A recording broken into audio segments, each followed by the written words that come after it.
Konnichiwa, samurai. Kono taxi ga tadaima sanjo. Welcome to this evening's voyage into the Vault of Galudrahl. I will be your GM, P-Chips, under the name of the Samurai of Tears, Namido no Samurai. Just making sure the sound check and testing everything was working before we load up the actual stream side. So hopefully we've got the view that the screen is huge. I want to make sure this is before I do do anything. So I can just ignore this, leave it going for forever. Alright. Shrink this down a little bit. So this should be supposed to be like, this is the GM's view. So notice you can see everything. You can see everything on here. Which I do not want. Do not want that. So we need to switch which window this is viewing. This one? Or is it this one? Or is it a completely different one where I'll have to delete it and start again? Look. Add. Browser? No. I want to add a specific window, I think, to this. Add window capture. Here we go.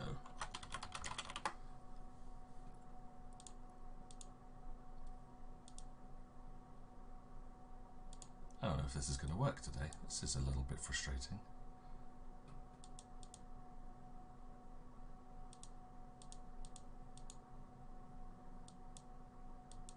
Maybe it's because I've got two tabs called exactly the same thing. That's not going to help. See, oops, previews.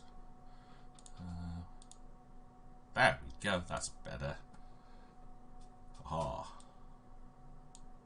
working things out. So this should give you guys a full preview of what's going on in the game. If I can full screen it. So if you want to see what's going on from the player's point of view, you've roughly got it here. I'll shrink that down a little bit,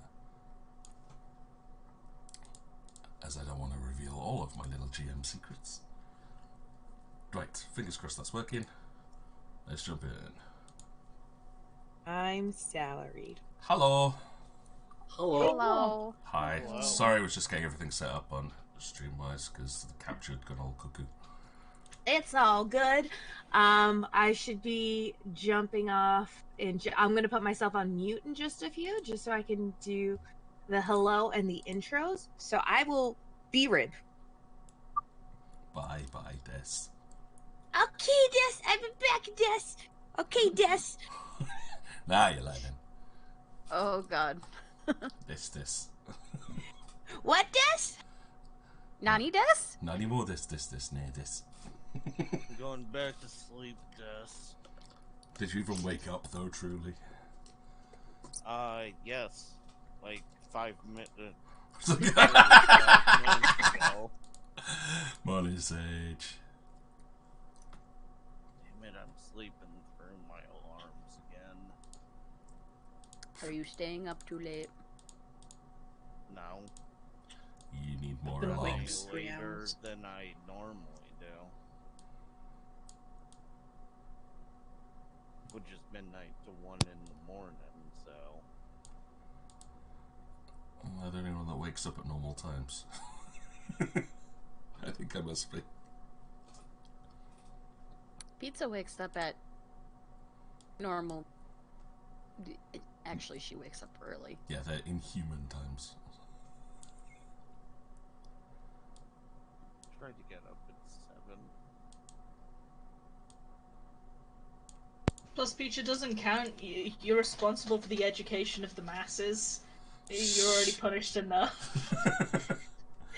Yeah, but I still get up at normal times, even when I'm not working. Sucks. How's everyone doing anyway? I'm prepared for death. Whoa. Pretty usual. Got a 12-hour stream on Tuesday. I'm not looking forward to it. Oh, they're always fun. I die after like 6. I'm like, that's One it. of my friends, he's decided that this week is going to be the week where he streams 6 days out of 7. And most of the time it's like, hey, do you want to come on my stream? I'm like, No, I don't. fine. So 12 hours of Apex Legends. Ugh. Wow. You're masochistic. And you just giggle at it. I Yeah, think we're that's- all to a point, you know? I try not to be masochistic. I'm not. I'm a complete sadist. It doesn't surprise me. Yeah, In the that one slightest. pretty- yeah.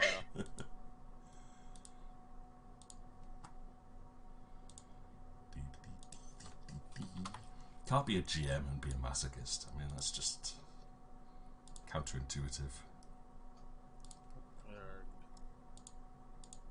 Need coffee, but it's too late now. Send roommate. Yes. Yeah. I'm about to go and nerd out rolling dice and pretending to be a grumpy dwarf. Do you want me to be a real grumpy dwarf? No. Pretending. That's what I said. Do you want me to really be a grumpy dwarf? Because that's what I am right now. Get me coffee. Fix this condition.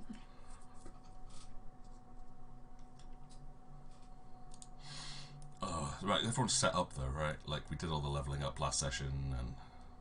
Yeah, I just yes. assigned my last 2 skill ranks today. Nice. I'm gonna double check coffin just to be sure. I've I got everything just- ranked up and I'm burned dwarven. Yeah. Just remember like half dying last week, and I don't even remember why. I just remember being like, I can't exist. You got groped by a zombie. Oh no, I mean me, the player. Oh, I thought that's what we were I talking did get about. groped by a zombie. No. Teeth. I think I need to allocate my skill ranks still. Nope, I am good. Nice, Put nice, it nice. Linguistics apparently. Yeah, I think a lot of people took linguistics when they realised, hang on, none of us chose a useful language here. Well, I mean, I didn't get that choice as a language. Yeah, actually, most of the time for starting languages, you don't get Sylvan unless you're very specific races. I am Sylvan. Watch Sylvan Dis. Hi, this. Welcome back. Hi Dis. Sylvan Dis. Right, I had to do my whole spiel, so I had to get it out of my system, and I didn't realize how much energy I had from the coffee. So that was a thing. And I need to sneeze, but it won't come out. Just making Sage jealous now. Oh, you want cup? I also have creamer this time. I have French vanilla. See, what's the Why difference must between you French do vanilla this to and me? regular vanilla? Is one just pretentious and a bit of a twat? No, Yes. one's from France. It's from France. Pretentious and a bit of a twat. No. It's French. It's French. Pretentious and a bit of a twat. Ooh. France. I can say that. I went to France for 2.5 weeks. I can say that my best friend is French. As I is am one of It's mine. just a French. bit of a Plot twat. twist. I am French. Now what? is this? Right, the actual difference is when the vanilla flavour is caramelized. Ooh, that actually sounds really good. So, Wow. a bit pretentious. Technical Maybe answer. saying Holy I- crap. Which is France East, France West. What? France East and France West? Wait, what? Is this I like did Disney World? correct Is that. like they're in Epcot? It's like a You line can only straight call down it the middle. vanilla if it's from the vanilla region of France. That's before they did any expansions. Oh. Vanilla if it's been dipped into by a vanilla Pokemon. Oh. Is that so? That is the true definition. So you can't call it vanilla. Like I French spent vanilla 20 is. minutes today picking fancy Pikachus off of mystery gifts on a little Pokemon. I'm Pokemon. I like how that's a phrase. I've been Pokemon. Oh. You have 8 Pikachus in adorable hats. Nice. Oh. The cuties. Alright, okay. We've got everybody here. Everyone's set up. Yep, everyone's got the character sheets available because it's built in. Notepads Yeah. open. I'm gonna burp and sneeze. I just don't know which is coming first. It's a breeze. One of both. Hopefully not at the same time. No, that would hurt. Oh, that would hurt. It does hurt. Isn't that a thing in like Super Troopers or something? Snurp. Snurp or a I could breeze? see that. As disgusting as it sounds, I could see that leading to vomiting. When I get really empty and hungry, I do this weird hiccup. Oh my god, it hurts. Oh, I know that feeling. Oh, is that like with the reflux action at the same time?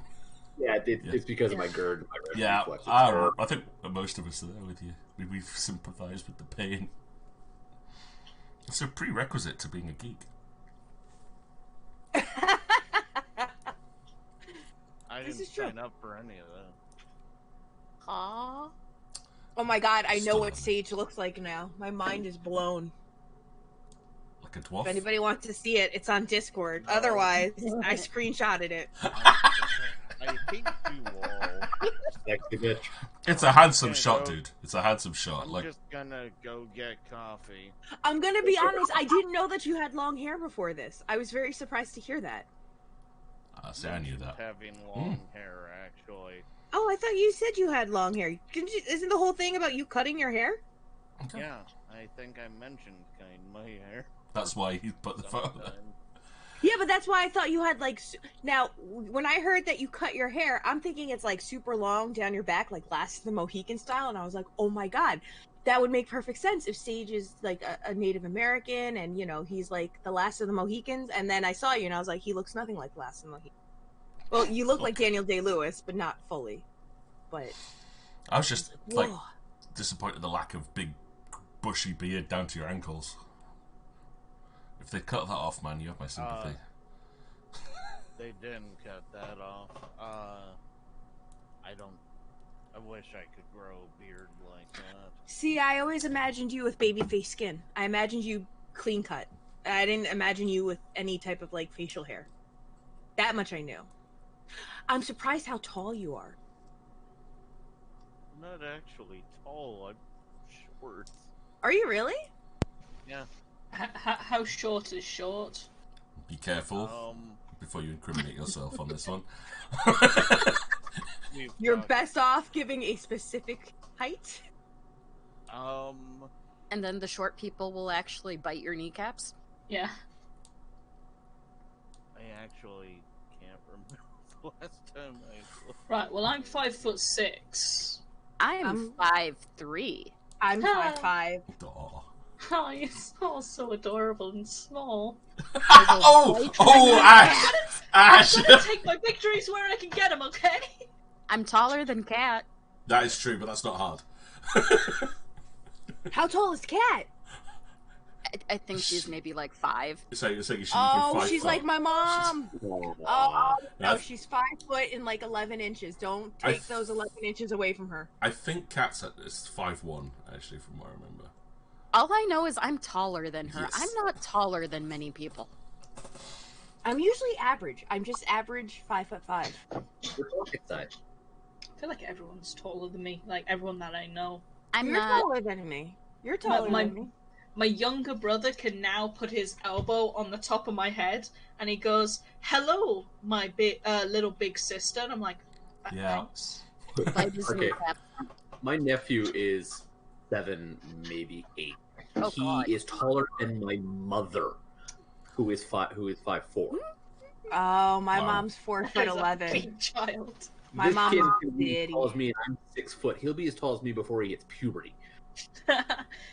No. It's just Tai Chi. Just fucking ripped. Like, my mom will not Yeah. lie about her age, but she'll lie about her height. She'll be like, "Oh, I'm definitely 5 foot." I'm like, "Your ass is 5 foot. No way. You're 4'11", Mom." She's like, "Don't take this away from me. I brought you into this world. I will take you out." I'm child." rounding it to the closest foot. I know, and I'm like, "You can't do that." She's like, "Yes, I can." I'm like, "Mom, you tried doing that at the DMV when you're standing against the wall, and the wall was telling you you're 4'11". She goes, "I was 5 foot. I was just wearing different shoes that day." I'm like, "Mom, quit lying to yourself." I'm like, "Stop it." Shoes that make you shorter, yes.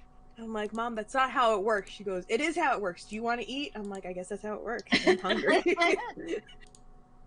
Best part is, anyone who has a short mom knows that regardless of how short the mom is and how tall everyone else is, this short, tiny lady rules this house. Oh Yes. no! Oh, yeah. Regardless of the height, she will fuck me up. I know it in my heart. Take my I've brother witnessed her do it. I've seen her fuck people up before, and I was like, My brother You know is what? 6'4", 6'5" and a half. she can take him down with 2 fingers because she gets right between the ribs. Oh no, my mom gets hair, and she'll get on chairs, and she doesn't care. She'll find the closest like step stool to get on a step stool and beat the shit out of you. She's broken ladles over me and my sister's arms so many times. So many times. Yes. Did you have a spoon in the car? What? A wooden spoon in the car? No, she has the slippers in the car. She has the Wooden chanclas in spoon the car. Yeah, She the chancla. got out of the stop sign, smack both of our legs, and have it in the back in the thing before the light changed. Nope. My mom, sponsored by Isotoner. That shit hurts. Have you ever had the Isotoner branded on your arm? Because I have. It doesn't feel good. It welts and it blows up, so it looks like it's saying Bisotoner. It's a hot mess. See, That's a Latino, I think. The thing about the chancla, it goes around corners. No, yes, it does. I swear to God, it's a fucking boomerang. Wait a second. Wait a minute. I'm not the only person that thinks that now. Finally. No, I Seriously, know you're not. it's like the way it bends, like the aerodynamics of the plastic makes it into a boomerang so that it goes and flies, hits you, and comes back to her. It's crazy. My grandma told me the secret because my dad still doesn't know how she did it, and she came to me one day, leaned in, and just went, "I just stand around the corner from him and then throw it, but don't tell him." Yes. And he That's still evil. thinks it's it. Oh, she is evil. It's amazing. My mom is no joke with that. And my mom, I mean, I've seen my mom do extraordinary feats. We used to live in a bi-level home, and me and my sister tried to play a prank on her with my other sister because we all worked together at one point, and we tried convincing her that we accidentally left my sister at work by accident. And of course, the other sister walked through the door, not knowing what we were doing. So we knew we were going to get in trouble. So the plan of attack was we're in a bi-level home. One of us goes upstairs, one of us goes downstairs. Someone's taking the hit. We just don't know which one. My mother, super stretched Armstrong, her arms, grabbed both of us by the hair and knocked our heads together. Oh. And to this day, we've never played that prank on my mom ever again. Well, it worked then. It's debatable because we thought one of us was going to, have to take the brunt of it. And we were going to, pay homage to that person. Like, make a tribute, maybe make a statue. No, she got both of us at the same time. Wah-pa! And we didn't know how she did it because, again, she's 4'11". So you can only imagine her arms are of that stature or proportion. She like And we thought we had a good distance. part one going down orangutan. the stairs, Yes. one up the stairs. No. She grabbed both of us, knocked our heads together, and we fucking collapsed and fell. And like my eye hit the railing. It was bad. Moms are OP. Never underestimate. Just Mom- don't mess with a mom. They're OP. They're the true end boss. It's not a joke. This dog mom has amazing Dalzim powers. Yuka punch. No, I've seen my mother like do some shit, and they have good aim too. I don't know where they get it from because my mother never played baseball, but she's got great fucking aim. She has children. She doesn't need to play. Yeah, it's like an automatic level up game. You have kids. You've just learned the following skills. Exactly. Really? Exactly. Perfect aim. The look. The voice. The grip. Third eye in the back of the head.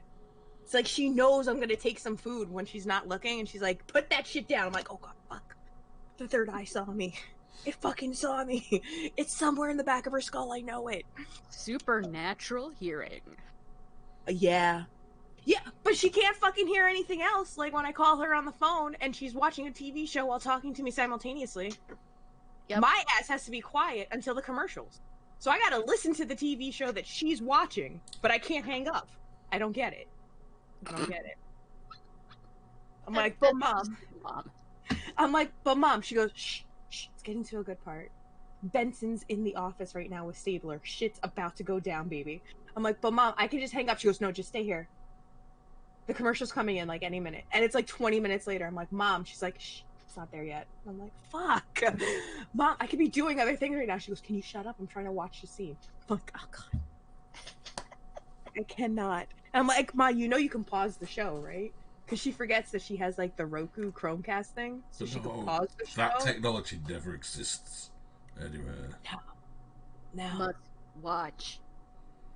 Oh, she went like 6 months without realizing there was a contrast button. She's like, oh my god, everybody in this TV show is so dark. And I'm like, Mom, have you tried the brightness on the on the TV? She goes, what do you mean? And we showed her. She was like, holy shit! What is this magic? Devil She's box! He's white! Well, no, she literally was shocked. She's like, oh my god, that dude's white. I never knew that for like 4 episodes. I'm like, Mom? I was Wow. like, oh. And I look at my sister, she goes, it was just too funny. I didn't have the heart to tell her. I'm like, Michelle, you're an asshole. Oh, we have gotten in trouble for a lot of shit. We told her once, we put her on a flight because she was going to visit my brother. This is her first trip by herself, flying like not transatlantic, like from the East Coast to the West Coast. So my sister said, I don't know why my sister did this. She goes, yeah, Mom, I just want to let you know that we signed you up for a VIP rewards program. So if you need anything while you're on the flight, they'll take care of you. And she's like, oh, really? What's the name of it? We're like, it's called the Mile High Club, Mom. It's called the Mile High Club. Oh, no. So you just get whatever you want. You're going to rack up those points, put it on a tab, and then if the stewardess asks you, just tell her you're a member of the Mile High Club. And you have VIP benefits, like you get front of the line in the restroom. Not actually thinking that my mother took that seriously. She told the stewardess that, laughed her ass off the entire flight, the stewardess, I guess.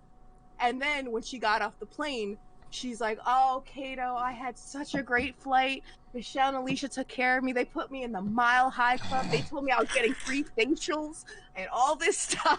Oh, And God. my brother called us afterwards, goes, what did you guys do? We're like, what are you talking about? He's like, you told Mom she was a member of the Mile High Club? And we chuckled. And he's like, who told her about the free facials? I was like, oh my God, did she actually say that on the flight? He's like, yeah, she was asking for a free facial. And Y'all are evil. we never, to this day, she still thinks it's a very we haven't told her the truth yet. Oh, oh my. Oh God. Well, you know what? At this point, she's almost 70 years old. Like, we're like, whatever. Oh, there's no point Let her telling live her her at this best point. life. Yeah, no. But my brother, I guess she was like telling it to the people she sat next to. She's like, oh, I don't know if you know, but there's a salon or like a spa on this plane. I guess the guy was like, what do you mean? She's like, well, I'm going to go get my free facial because I'm a member of the Mile High Club. And like, she just told it to all these people. Oh, boy. And that's a great time for Sage to come back at that point. Oh yeah, she told my brother all about it, and he told us, and he was pissed. He's our oldest brother too, so we're like, fuck. You are screwed the next time you see him. Oh, we did see him again shortly after, and he's like, it's taking everything in me not to rat you guys out to Mom and tell her the truth about the Mile High Club. I'm like, don't do it. She's so happy. She's not going to, if it ever shows up in any TV program or film, she's not going to be She's never put two and two It's together. just gonna click, and she's going to kill you. After blood. There will be teleportation happening there. She'll just appear at your bedside. As far as I'm concerned, it's a Delta Airlines exclusive. As long as we don't have any Delta commercials coming up anytime soon, we're fine. I don't have to worry about it. It's an gonna be great. exclusive club. I told Sam about it too. He goes, "You're going to hell. Yes, You're going to hell. How dare you?" You're going to hell for making your mother fly Delta. Well, listen, she got first class. Come on now. She got to sit in one of the comfy seats. And then she got to join the Mile High Club. You're gonna be sitting at home one night. You're gonna turn off the light, turn it back on. And suddenly, she's there in the hallway with a nice car. It's like, oh no. Mile High Club, huh? Free facials, you say? I'll give you a free facial. I'm like, Mom, that's not the way. That's not how facials work. It's not that kind of a Mom, it's not like oil of Olay. I mean, it is, but it Mom is. goes phasmophobia. Oh God, I can only imagine. But yeah, don't do that to your parents, by the way. If anybody's watching, don't play that prank on your mom. Don't do it. I don't know if there's any underage people watching this. Horrible. Don't do that. It's a learning experience. But hey, if you're gonna do it, don't get caught. Maybe that's like I have to put that. Like, yeah, don't I think it's do the learning it. lesson. But if from you this. do it, don't get caught. It's not like she's gonna watch this VOD, so I should be okay. All right. Be fine. Anywho, let's move on from this topic because we have everybody here now. Despite the fact Sage hasn't said anything, you can just talk, dude. If you need to come or go, it's probably quicker. Well, I just decided to type it for some reason. I don't know. I don't know either. By the way, we are here, and we are here to play some Pathfinder. Leave my coffee alone, kitten. No. It's my coffee. Curiously enough, my creamer was French vanilla. Pretentious. Apple cider tea from it. Pretentious twat. That's the phrase of the day. It is, apparently. Sorry, French people. It's anywho. You guys actually ready? We all set up yet? We're set up. We're good to go. And everyone is in Roll20. So, it's recap time. Last time in Pathfinder. Zombies. Tor got a girlfriend. Aaron Tootin. That's the headline. Come on, what do you guys remember from last week? Zombies. Dildos. Fucking puzzles. Oh no! Okay. Often getting confronted by just really crazy people who don't really don't listen to the rational thing of, hey, I'll defend you guys, but you don't need to know things about me at all. Yeah, don't trust that. Mm-hmm. Right there with you. Why? Cause Yeah, that's but not the way Vanasha operates. Complete transparency. You're hiding something, Yeah, but therefore you're that's not. sus. Everyone hides something. Nobody's completely transparent. That's bullshit. That's Ask bull. Vanasha something. No. Vanasha, why do you kill people with doors? Cause the halfling told me to. See, she'll have an answer for everything. That's It's true, not we do. transparency. That's just having an answer for everything. That's transparency. Not really. It's not like saying, I refuse to answer, I'm not going to tell you. It's like, I've answered. What more do you want? Might not be the answer you wanted to hear, but it's the answer. Don't help Peach.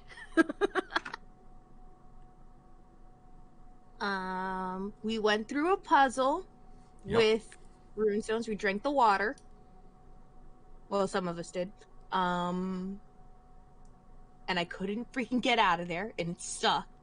But I finally got out of there. Yeah, you were stuck there for quite a while.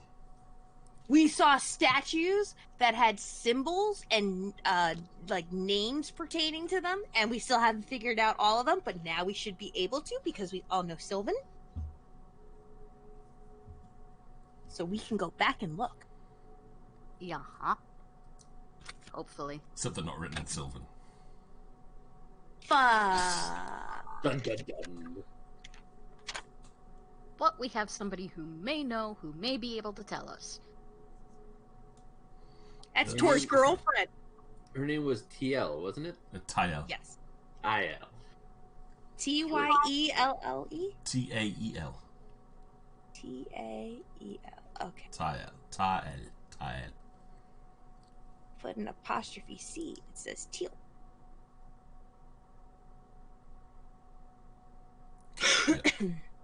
She starts talking like Teal. This is going to be a very interesting. So as soon as you start understanding it, she'll just go, hello, boy. Just speaks like Christopher Judge for the rest of the game. Kratos? Is it you or Kratos? Who is this O'Neill she keeps referring to? I'm not Daniel Jackson. Stop calling me that. Anyway. There were 3 gods on the planet. Oh, wait, I'm not going to go into that joke. It's the best joke in the planet. Okay, so... Yeah, so you started off, but didn't we start off the last session with you actually activating the trap in the entrance room? Yeah, we started off in the hallway and I touched the door. You touched the door. I touched the door. And then Beatrix and I had to summon magic to realize that there was a teleporter there, so we communed magic there, or sensed it. We Yep. did something special, and that's what put us all in the different rooms.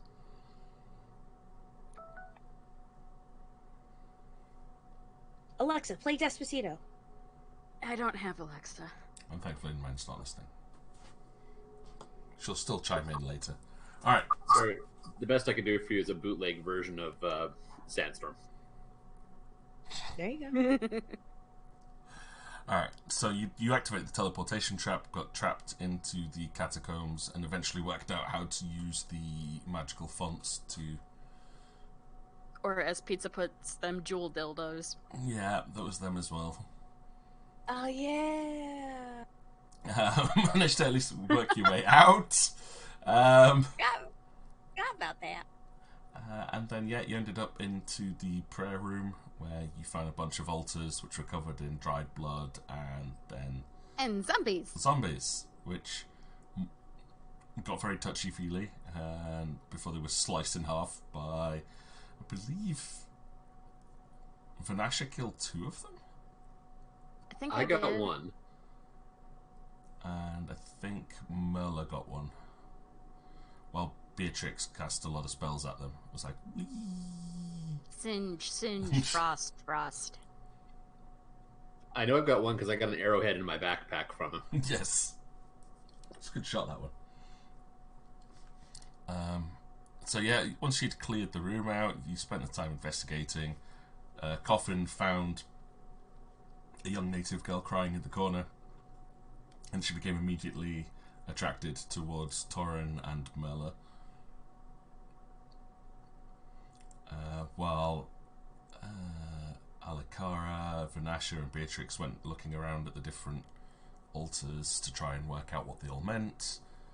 Why are you chewing on me? Because you're tasty. Sorry, I shouldn't be doing that during a game, should I?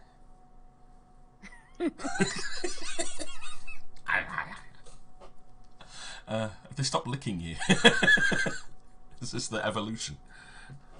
This is the evolution. She's chewing on my finger. Aww.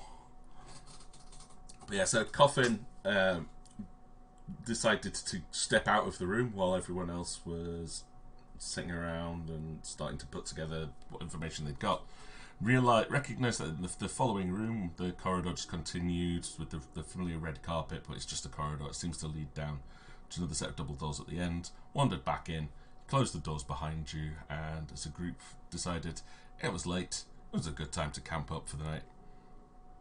And have sat down, each of you studying and reflecting upon the events of the past day, talking together, learning a little bit about each other, and consequently have each improved your knowledge and skills for the following part of this adventure. I'm going to make an assumption that you guys organise yourself into shifts just to keep an eye on everything. And allow everyone to have a good night's sleep. Hit points will recover from you having a fairly peaceful night's sleep. But for each of you, the dreams are stronger and clearer here than they have ever been. But you sleep really well because of how clear they are. And we will come to what you're assuming is the morning. Each of you feels fairly rested. But being underground and not able to see the sky is a little bit disorienting for some of you.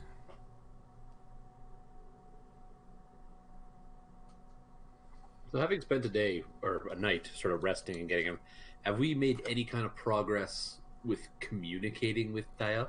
Yeah, so over the night while you're all sat there talking and using the books and stuff, a few of you have managed to piece together pieces of her language to be able to talk with her. Still not completely there, but because while learning, it's a slightly strange dialect of Fae that she speaks. But a few of you have managed to pick up enough of the language you think you can hold a conversation with her.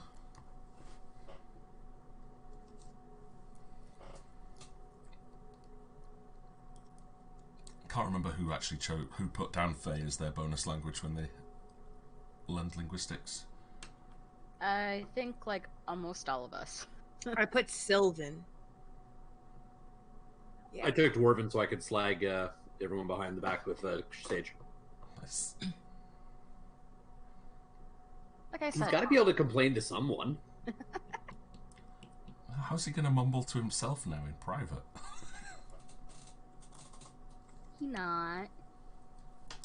So Alikara's started to pick up Sylvan. Vanasha, you said you did as well.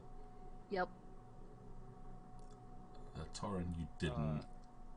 Coffin did. Nice. Muller and Beatrix? I did. Is it Yeah. Sylvan or Fae, or are they one and the same? Well, it's the same alphabet. So in written language, it's Sylvan, but what Tale speaks is Fae, which is a dialect of. Okay, it's Sylvan. So. It's like the New York accent of Sylvan Faye.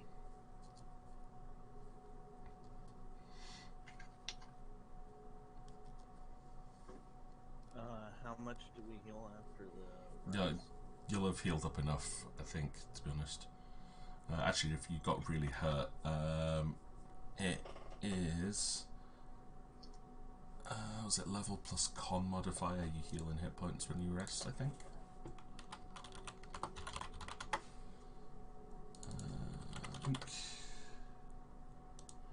8-hour rest. What does 8 hours of rest give you?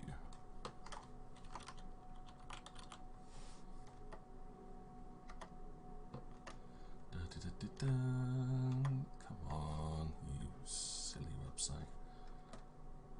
So it's much easier looking this up online than it is trying to go into the book. Apart from the adverts that pop up, of course.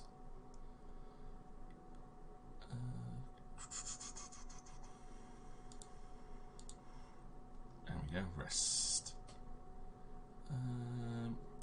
You've got your 8 hours, so we're okay on that. You get 1 hit point times character level normally, so you're level 2, so that would be 2 plus con modifier. I'm going to give that. For a lot of people, that's their full hit points back. For Coffin, however, I think he was quite injured, wasn't he? Yeah. I thought I healed you a lot. I thought I healed you for like 5 HP or 3 HP. Yeah, we got hit pretty hard. That, and also if we were still in battle, I was probably taking damage somewhere too. For all we know. So Coffin will get back I 4 added hit on points. the sheet. Yeah, you get 4 hit points back. He was at 7. Yeah. Nice. Okay, so he's still a little bit achy from his wounds. At least they've started to close up and he's feeling a little better in himself, but could definitely use a little touch up if and when opportunity arises.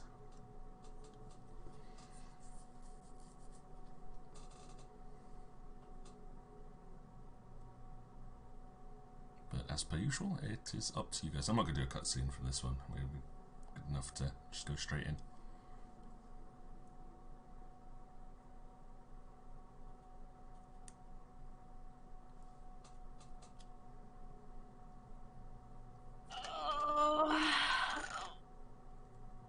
I think it's morning. You think? What's heavy laying on my leg? Sorry, Oh. So, I tossed a bit. Sorry. Bad dreams. it's okay. I slept, but it's still hard to sleep with all these nightmares.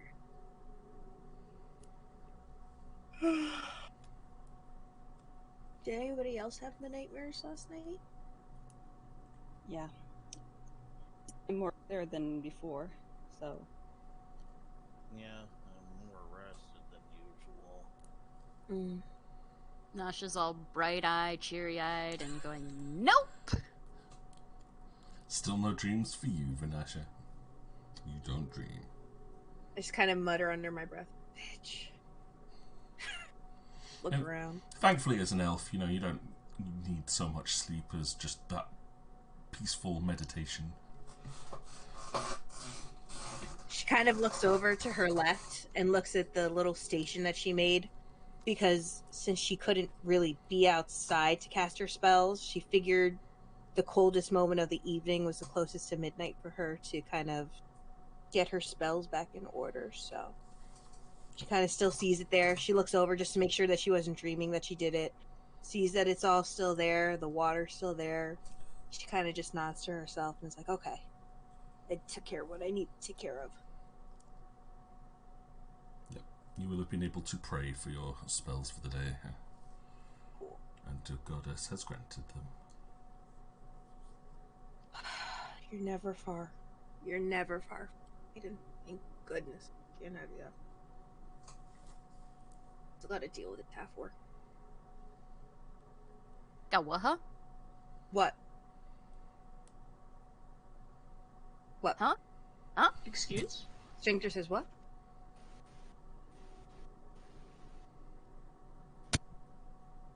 That's a good way to stop people saying that. That's what I thought. She gets up. She kind of does a little stretch. Kind of just, gets her arms going. Okay. So, what do we do? I want to take a look at these two statues again. Well, the statue and the altar. Game. Let's go. I'll start off at the statue I'm currently standing at because we haven't identified this one yet. I'm gonna go back to the other one, which I think was it the bottom middle or the top middle? Bottom. Bottom. Power bottom. But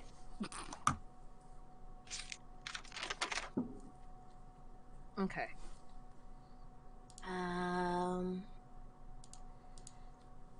Now it's not detect magic. Is it linguistics? No, so it was a knowledge religion roll to identify what the symbol was.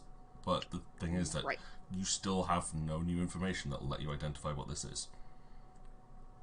Which is why we ask Crystal Girl. Okay. Tael.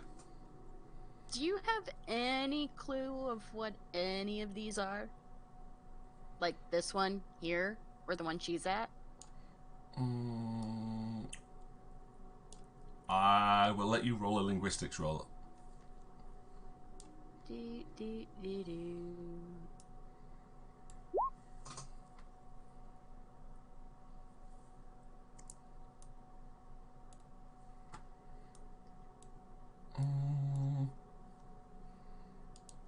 don't get those calculations, but You rolled a 30. Why is it -5? Why is that giving you a -5 on that roll? Linguistics. That should be a +5.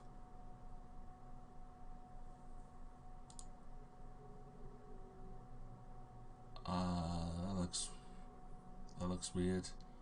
Have they put a -5 instead of a plus on it?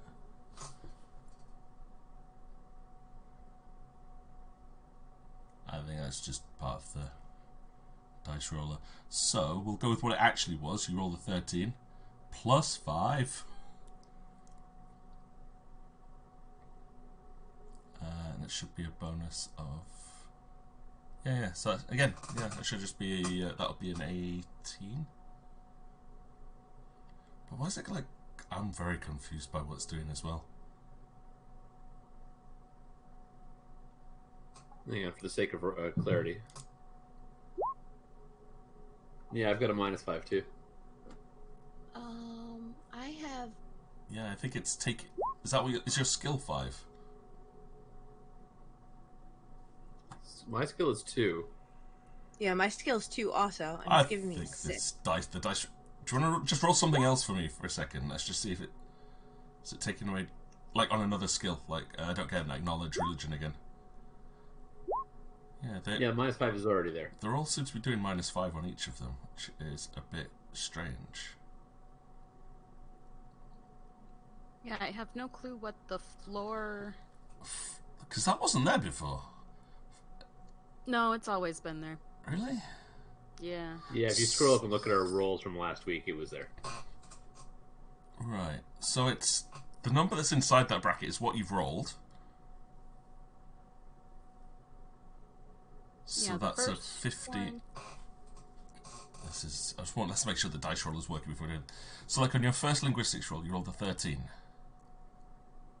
But that should have been +1, +3, which it did. No, my first linguistics, I rolled a 3. Oh. Okay. But what's the 13 inside the floor bracket then? I have no clue. That's I have no clue what that floor thing is about. because it's 1d20 +1 for the ranks, +3 for the trained thing, and +1 for the int modifier. The floor is a modifier which is half a level rounded down, which means if it rolls a 5.7, it becomes a 5. Right, but it should only be rolling whole numbers.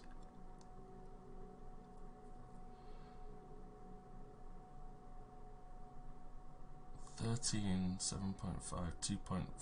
So 2 add 3 is the +5, I guess. So it's doing +5. But yeah, so it is working out +5 there eventually. That's so weird.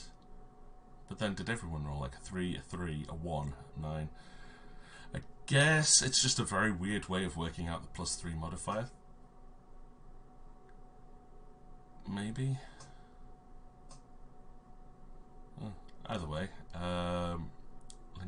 linguistics-wise, well, at least we know the dice roller is working. It's just been really weird and annoying. So, like Vanasha, you'll ask the question. It's such a barrage, like tail and a half-day steak stretches and like lifts her head off Merla's lap because that's who she decided to curl up next to. Like stretches and looks at you and just tilts her head to the side. And you look at this. Huh? What? Can I try again? Here, I'll come over and do a linguistics check. Hold on. You did. You rolled a 1. Oh, never mind. I can't help you on that one. Well, I don't think that was actually a roll. That was just us trying to figure out this whole. To see what it does. Okay, I'll let you roll a linguistics check, Peter. Okay. As soon as we'll count that one as a check. Woohoo! That's a better roll. So, what are you going to be saying to Tyel, could you tell us what this statue says and what it means? She's still half asleep, like blinks her eyes, looks up at you and points to the statue. This?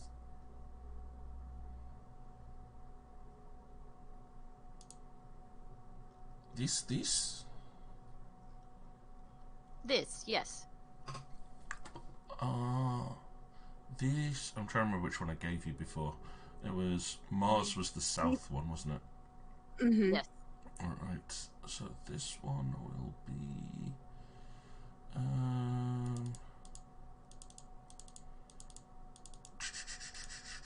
sorry, for my own notes I've forgotten which ones I've got because I've lost the overlay bit that I had before. So can you remind me which altars you'd already interpreted? You've had Mercury and Reflection, Venus and Pride, Venus and Pride. Moon and Death, Yep. Neptune and Water. There's still one that's a question mark. Then you have Jupiter and Harvest. And then Mars and War is the one parallel to this one. Okay. And that's all the ones that you've got so far? Yeah, we're Yep. just missing these two. Okay. So she'll look at this one and point at you and go, God statue. God statue name named Saturn.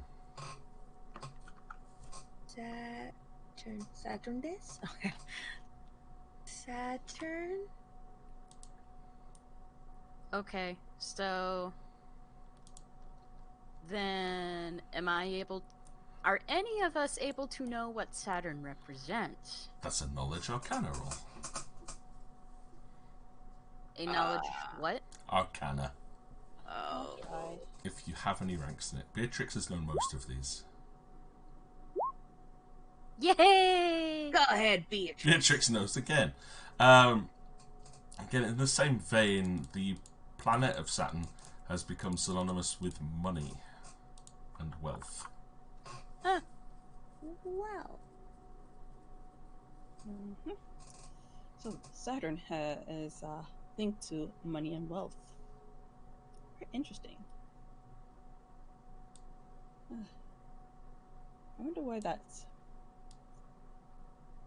the case. Well, it's interesting that it's directly across from Mars and war. Wealth and war are quite synonymous with one another. I'm not sure if the placement has anything to do with it right now. You don't think so? Not yet. Tael, what about this altar? And she'll walk over to the last one and point at this one. We're going to end up with the same jokes as last week on this one, aren't we? As she'll potter over to where you are and be like, "Oh, God, Uranus."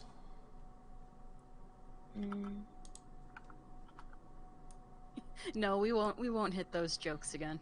No, we'll be good. We leveled up already.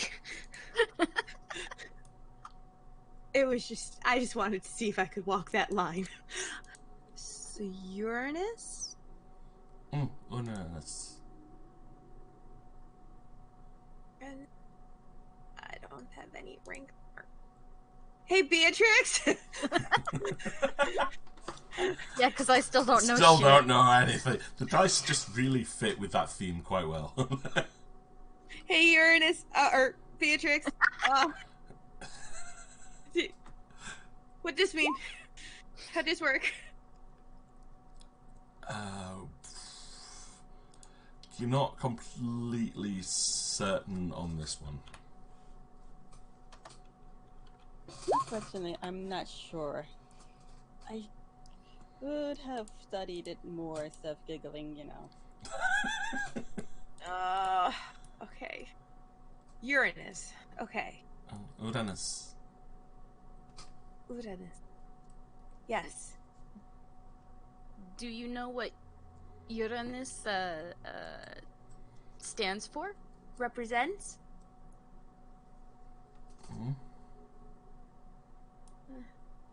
She'll point at the Neptune altar and go water, and she'll point at the Moon altar and go death, and then she'll point at the Uranus altar and go what?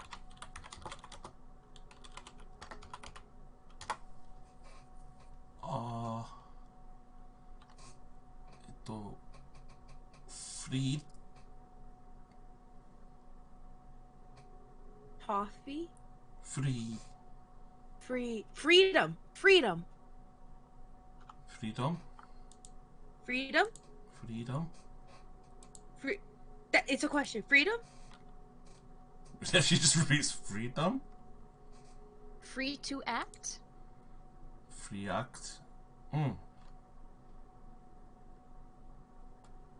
Maybe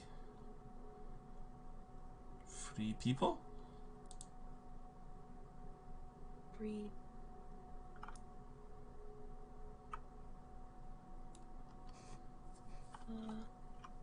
We free you. That's what this means? No, not free people. Free people. Free people. And I go to Vanasha. Is she saying free or three? I can't tell. Free. Okay. 3 people would make no sense, Alakara. Yeah, this is the god of 3 people. Only 3 people ever worship this deity. Yes. Sounds like the house of Arl. All 3 of us. And I just kind of looked down going, yeah, well, there's like 10 of us. And I kind of just bow and I smile warmly to Tyel and say, thank you. Thank you. She'll smile and then, like, step back and give a hug on Torrent's arm. Oh, that's so cute. Vanasha will walk by Tyel and just kind of ruffle her hair like she's ruffling the hair of a child.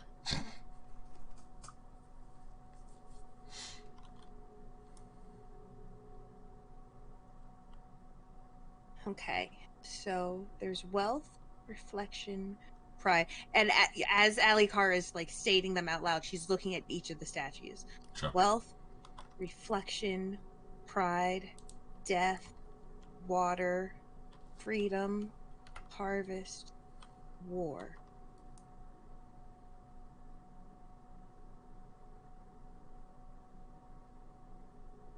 Something about this still doesn't seem...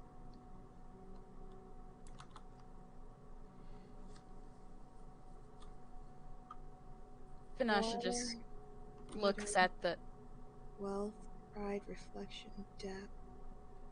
War. Alikara. Yeah. Alikar. Let's not repeat the statues. Okay. And let's leave these. We know what they are now. There's something about this placement though that I'm just stuck on. But I'm with you. You just need to go. Wealth can lead to pride. Death is a reflection. Wars to freedom. And water can lead to purpose. There's something about this placement, Vanasha, I swear. But I'm going. She kind of says it through her teeth. I'm following. I'm really not sure there is anything to the placement.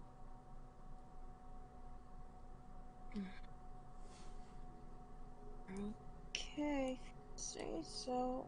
Seems interesting that they all seem to be every other one. Could be a correlation to... Okay, I'm just gonna follow. There could be a correlation to everything here.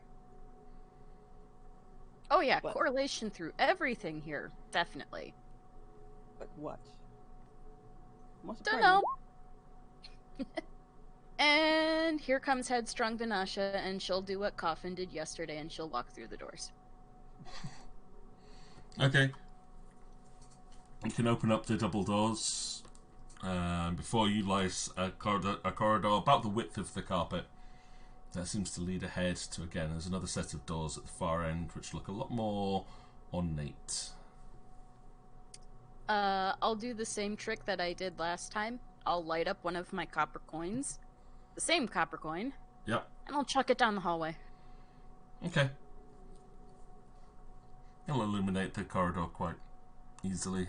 It's not like a long passageway, this one. You're probably thinking maybe 20, 30 meters down.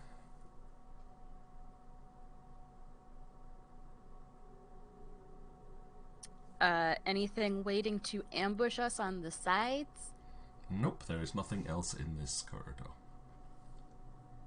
That's why I did not build a map of it. Okay, no hangings, no artwork. Nope. It's a very plain looking corridor. There's Can I places check? along the wall where you guess like torches could be like placed, like sconces, but they're all empty, leaving the corridor in complete darkness other than the light that you bring with you. Can I detect magic? You can cast Detect Magic. You detect no magical auras from down this corridor. But Ashley, did you just find a closet?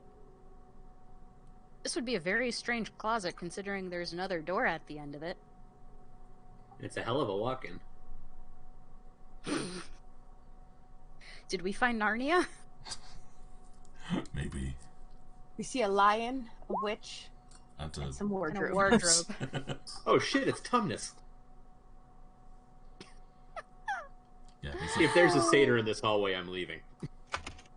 But now she'll turn back and go, hey, Coffin. Yeah. For Ooh, is anyone else I'm getting awful untrusting of this place. I think she was asking if you could detect traps in here. Right, I went robot for a little bit there, so I missed that. Yeah, me too. Yeah. Oh, did I go robot? Yes, A you're all little bit fine gray. now. You're all completely fine now. So I'm gonna go ahead and roll perception, yeah. Okay. High Jubilee. Coffin steps into the corridor and begins sniffing around, using his prior experience to look out for anything that seems out of place, but there does not appear to be any traps in this corridor. No traps. What about the door? Same thing with the door. Okay. Same design as the one that you've just gone through, but a little bit more ornate in its design. Can I use stealth or sleight of hand to open the door quietly?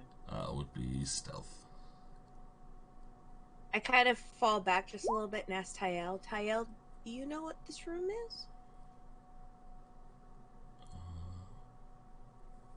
Prayer room. Prayer room. Alucard starts running in. No! Why? And she stops. She goes, okay. And she stops. But yeah, Coffin's like snuck his way up the corridor to the double doors at the end and very gently starts to push the door open. As Alucard, like, almost screaming, charges into the room after him. No, she's not just into the corridor itself. Oh,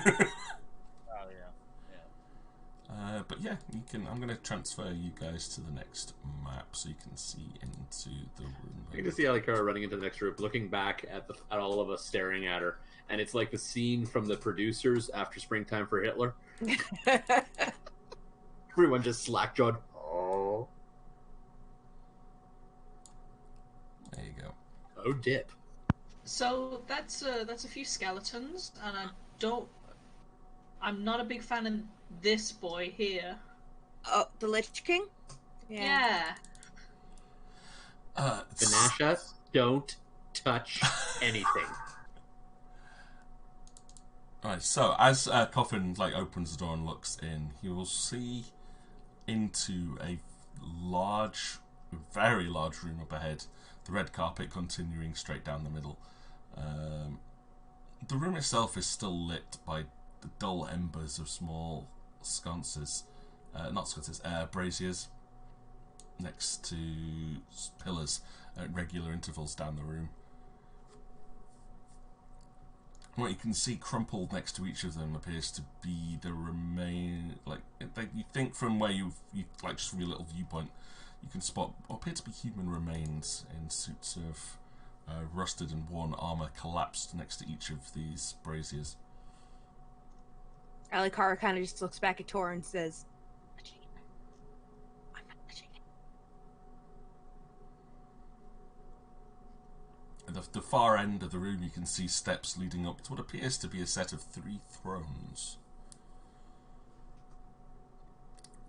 For Coffin, this will be distinctly familiar. Well, of course it was gonna happen eventually.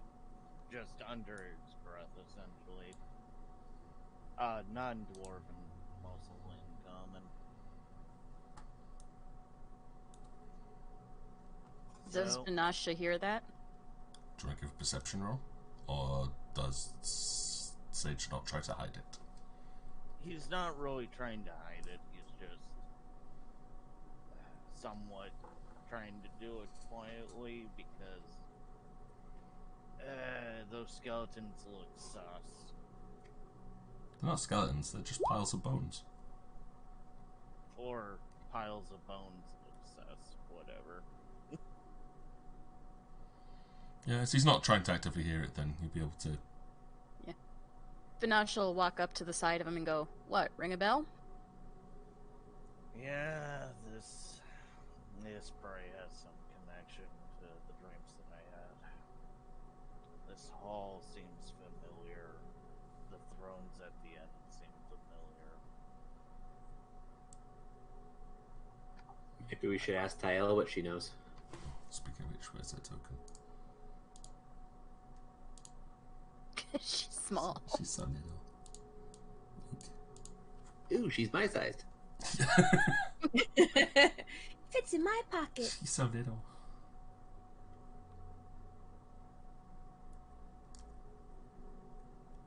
She's pretty short for a human-looking person.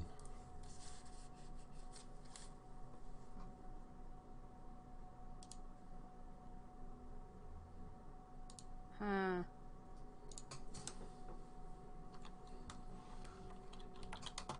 Hey, Merla, what's this room look like to you? I'll be honest, it looks like a room. Maybe some form of throne room, important bastard room. Vinash will lick her lips and go, "Evil?"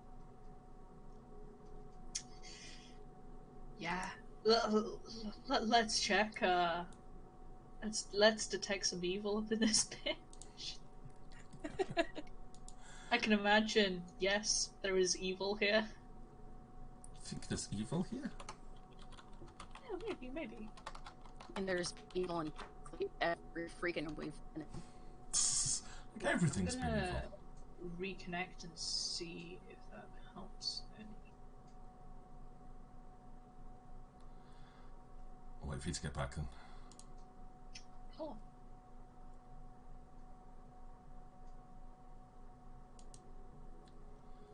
See, I'm guessing my boy over here is a bit evil. I can't see where you're pinging because I'm zoomed right in where the party is at the moment. Lich King looking motherfucker with the blue token. Blah,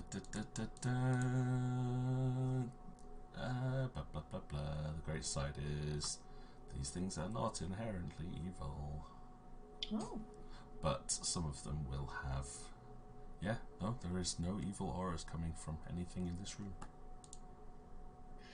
Well, they wouldn't appear to be evil, though I can't exactly tell their intentions, considering they appear to be living dead. No, they just appear to be piles of bones No, and corpses. they are bone bros then. Yeah, like I said, they're just like images I've used to represent ways you can see okay. things. Yeah. You're making assumptions. I point out several times. They're not skeletons. They're piles of bones and armor and rusted weapons just collapsed on the floor. You can't see clearly enough towards the throne yet to be able to distinguish what those are, but you can definitely see there is something in each of the chairs there. Can we? Vinash. Oh. Go ahead. I was gonna say, can we check for traps, or can I look up? Like, nothing about this seems right to me. Vinasha will crouch down next to the pile of bones she's next to and look at it. She's not going to touch it yet. She's going to look at it. Okay. The armor these things are wearing seems to be reminiscent of the guards that were outside. Just older. More damaged. Weapons, same design as the short swords that were being used by the guards as well. Just Okay, more rusted over, blunted. Probably not going to be able to tell, but does it look like they were fighting, or does it look like they just kind of collapsed?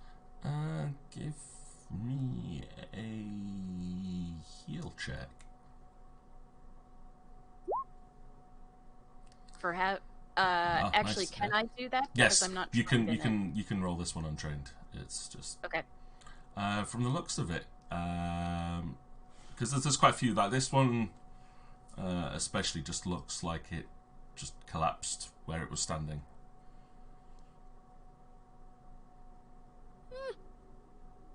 Doesn't look like he struggled at all. Just by some force, like air? Or maybe he fell asleep, and he fell asleep so long he died and decayed. Maybe they were put here intentionally. Mm-hmm. May I also check the one next to it? Yeah, this one's a little bit more dusted away. Well, it's a bit more scattered. It's in a very similar state to the other pile on the other side.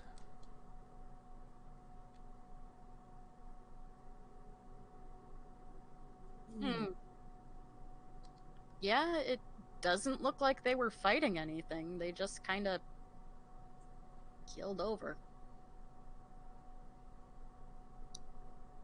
By some of... And to go with your perception check, Sage, you've not spotting any sign of any kind of trap mechanisms anywhere in this area. I'll let you know if anything shows up. I believe these people must have succumbed to their dreams. Or something like that. Slept to death, huh? I mean, that's what I just said, yeah.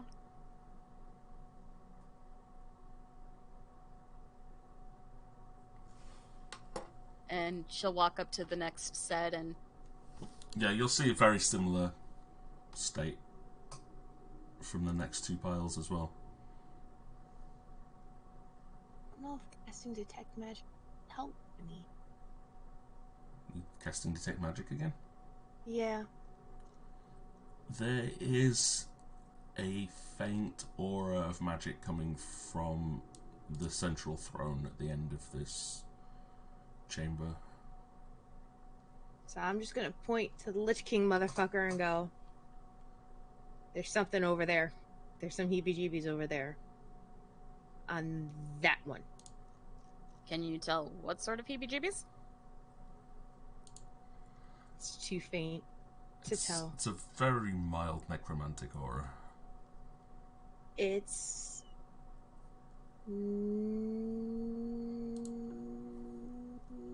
necromancy. Vanasha pauses as she takes a step away from the pile of bones and goes, oh, fuck. Torin looks up at Tael and the most broken thing because he has Belgorian language, asked her, "You know room?"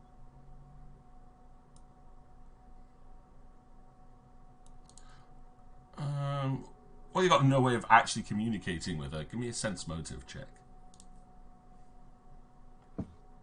Oh shit.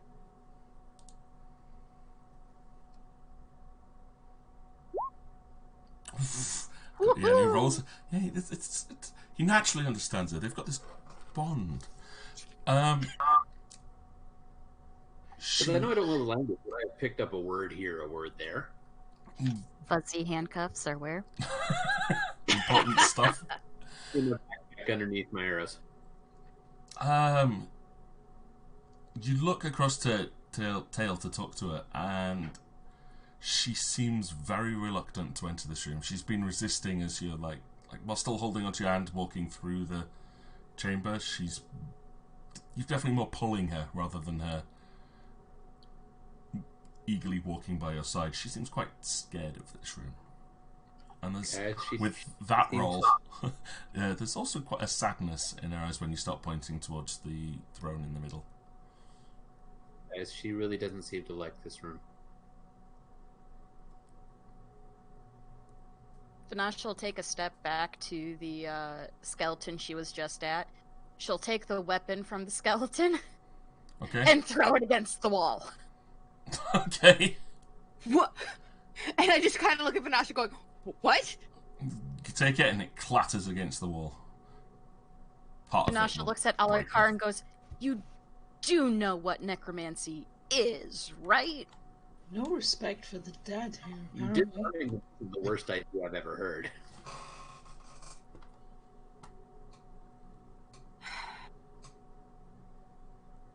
He said faint for a reason? Don't Hey. no. Things can No, mean a lot no. of things. I mean, At least I didn't kick the corpse into a pile of scattered bones. I just took its weapon. You want to do that with the rest of them then? Yes. Then go for the gold. She'll go around to the different piles and deprive them of their weapons. Okay. This one resists. With the one that... Which one? That one. Roll initiative, everybody. Oh, for God's sake, stop kicking corpses! Don't touch anything. This is You like the said you were third time! Check. Hang on, wait, I gotta say roll initiative. I've got to get the turn tracker up because when should automatically add you onto it when you roll. Give me a sec. Clear. What did I say when we got in this room? Don't touch anything. There you go. You're welcome. Right, finally above 10. If I can remember where my initiative bloody Oh, is. good lord. oh no. There it is.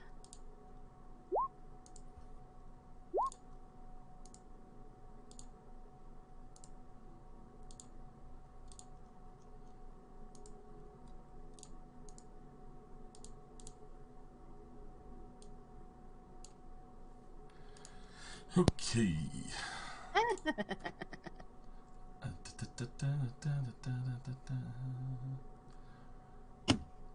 Plus, all these things are fast peoples. Oh, of course they are. They didn't send mine to the tracker. Let's just type it in manually then.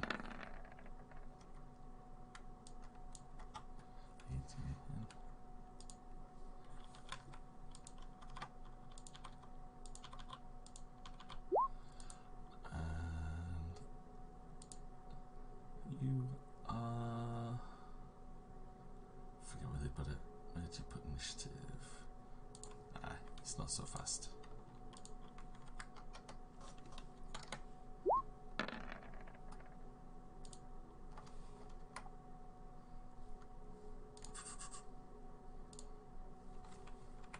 Does Tyel roll for initiative too?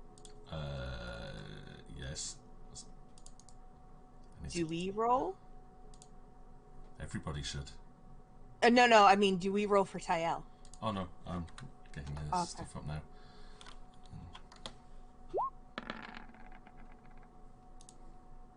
Think.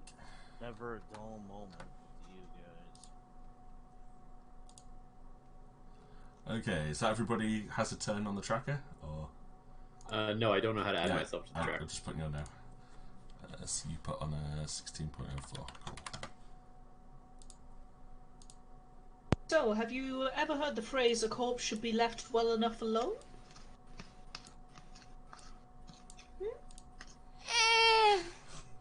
That And wasn't also, in her part no book. touching! Corin mutters under his breath about picking up a mate. Yeah, so, as Vanasha sends the first weapon crashing to the wall, stomps down the other conversation, she reaches for the weapon of the skeleton at the bottom right, but as she tries to pick up, the hand tightens its grip around the sword as the bones start to jar together, and it rises in front of her. Down the corridor, you'll see, not all of the piles do this, but several of the piles of bones start to rise up and gather their weapons and turn towards the party. At the far end, the figure in the central throne lifts its head. Through its eyes, you can see flames ignite within the eye sockets as a disembodied voice echoes down the chamber. Who disturbs my people? I immediately just point to Vanasha. I just point to Vanasha and go, She did it. Alright, so on 22 we have fast scaling boys. Anyone who has it can give me knowledge religion roll to see if you can work out what these things are and anything that you might want to know about them before we engage combat. 17. Oof. Arcana's not going to help you on this one. It's all about religion for this, unfortunately. So, with the 14, you will definitely recognize these things as being skeletons. Parzabones. No shit, Sherlock. But the things that you will know about them are that they are, well, like the halfling said, they are weak to bludgeoning weapons. They have immunity to cold damage. Immunity to cold damage? Yeah, they cannot be harmed by cold damage. And what else we got with 14? They're thankfully fairly weak. Despite being fast, they're very... They don't tend to be very durable, I suppose is the way to word them. You're not sure about the one at the end, though. But, Alikara, through your workings in the temple, you will have heard of a variation of skeleton. One that burns with fire, tending to be clad in gold, which you can just about make out when the flame's going. This tends to be a skeleton formed from someone of a slightly more noble position, and the fire within them does give them a few variations to a standard skeleton. This one would be immune to fire instead, but you will be quite wary, as you are also aware these things also have a fiery aura, meaning that even being close to them could cause damage to people. So these guys, well, they're skeletons. They're skeletons. But some of these guys have a bit of a fiery aura. Ask me about the last snow fight we had. They hurt. Don't get too close to them. But they do get hit pretty hard. They're weak, but you're gonna wanna hit them and run. Vanasha will pipe up. Beatrix, your cold isn't going to do much good against the normal skeletons here. Your fire's not going to do much good for the fiery aura ones either. Cold should probably work. I guess temperature will work opposite with them. Cold to hot, hot to cold.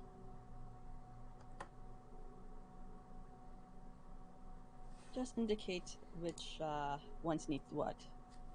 Ice for the fire and fire for the ice, I take it? Ice for the fire, fire for the non-fire. Yes. And don't get too close to them. Now be a bad time to point out that we're surrounded by them. Yeah. Okay, so on first I told you I just should have kicked the piles into scattered bones. We got 30-foot movement, so they can move.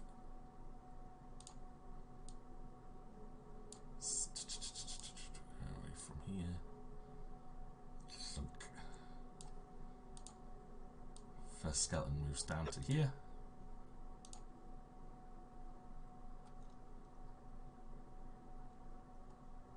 Second skeleton will move down to here, I think. Yep.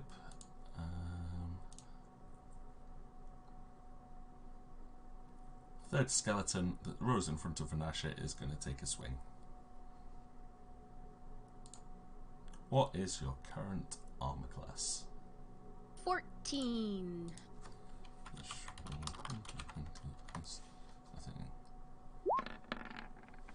It misses with its slow, lumbering movements as it wildly swings at Vanasha and ducks slightly, using her graceful dance skills to move out the way of the attack. It is now Torrin's turn.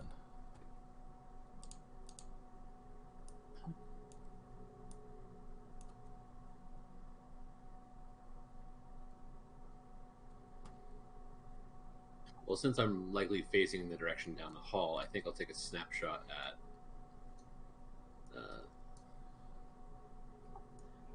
this guy. Okay. You've got precise shot now, haven't you? Precise shot now, and point blank. Cool. That just means that you can fire past Beatrix without shooting her in the back. Yeah. That's why I picked. Yep. Okay. Make your shot. The your target number on this one is 16. That's a hit.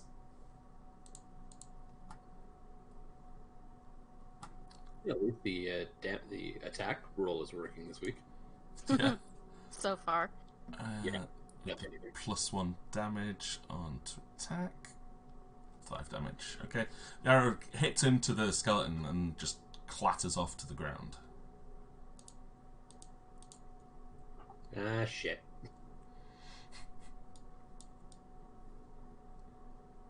Wait, what happened to that one? Oh, he hit it. It got a very good shot, but it didn't do any damage. The arrow bounced off, basically. Yeah. Beatrix, your turn.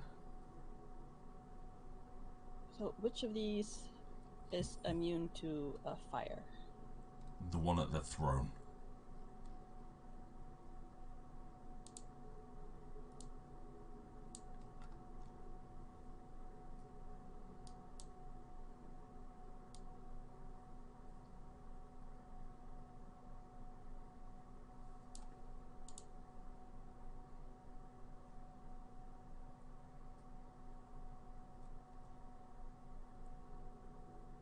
I'll use Burning Hand to hit the skeleton that hit. Okay. Burning Hand automatically hits. These things have no damage resistance. It can potentially make a reflex save. It's a cone, 15-foot cone. So you'll have to step up to it before you can do that. No, you're not going to be able to catch both of them. So yeah, that'll easily fan out. So the damage on this is I'm just going to ignore the tooltip on this because it's not doing any of the auto calculations. Right, so you could open up. Beatrix puts hands out and sprays forth fire from her hands. Roll me 2d4, please.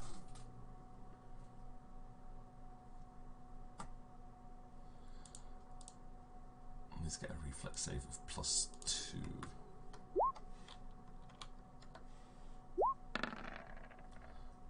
Which will not be enough. Okay. You set that skeleton alight.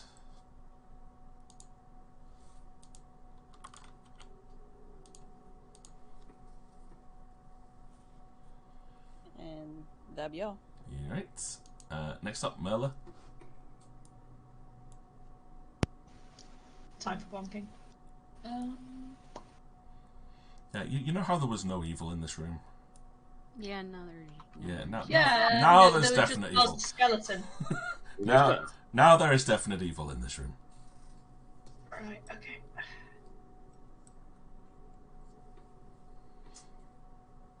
I'm gonna power attack this boy. Okay. Because why not? Armor class is 16.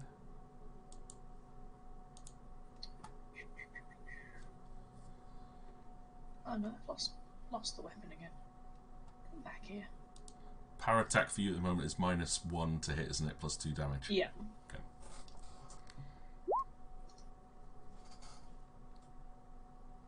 Oof! If you hadn't power attacked. 15. Yeah, if you hadn't power attacked, that would have hit. Damn. And not killed it because you're doing slashing damage anyway. So, like, Merla steps forward, raises her weapon, but she just spends a little bit too long powering it up, and she closes her eyes to swing the blade down. She just slightly misjudges it and misses the sculling bond. For Nasha.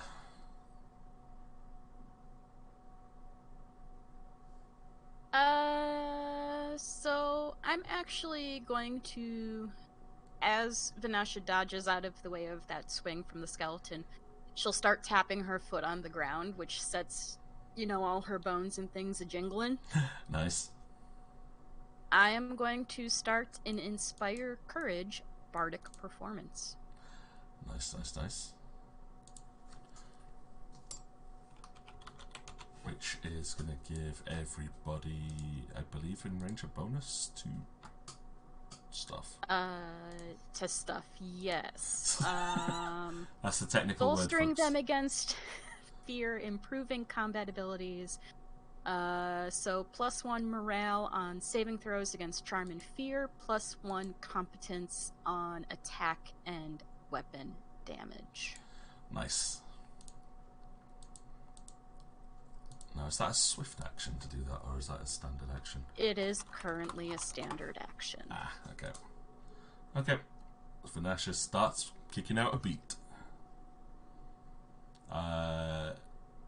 You taking a 5-foot step away, or are you staying in melee range? I would like to take a 5-foot step away, if I could. Yeah, you can. I'd say if you took a move action, it would get an attack of opportunity as you try to run away, but 5 foot you can easily do. Which means I will kind of, in case, Tyel. Alright. Alcara, we're up to you. I am going to move 15 here. Okay. And I'm going to hit this boyo with my Gladius. Okay.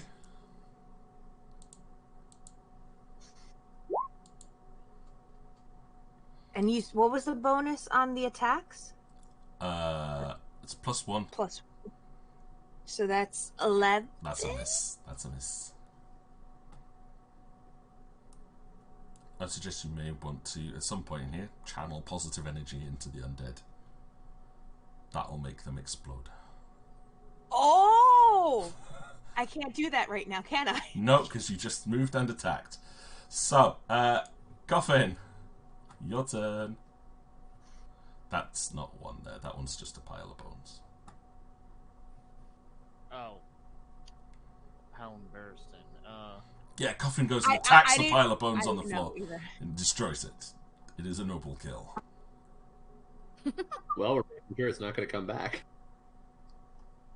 Does it count as a kill if it's undead?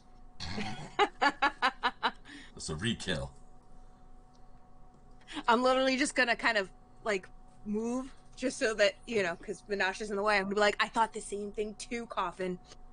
Dora, you haven't had your action yet, Sage. You're good to go. Should I point that out? Okay, yeah, I figured. But, No, that's why I did it like this. Cause it's still a little confusing.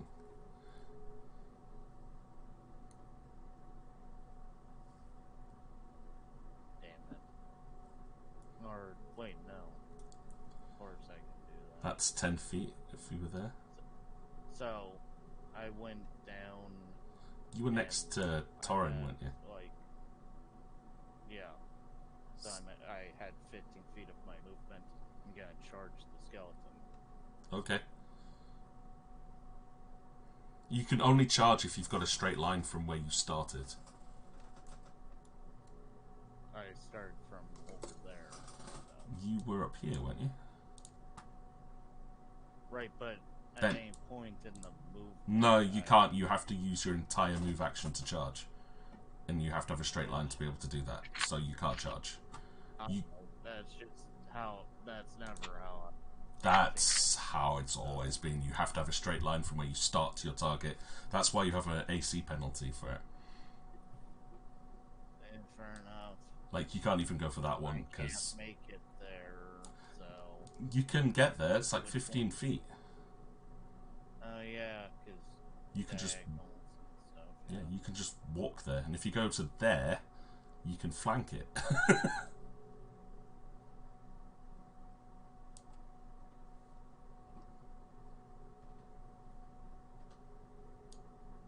Stabby down.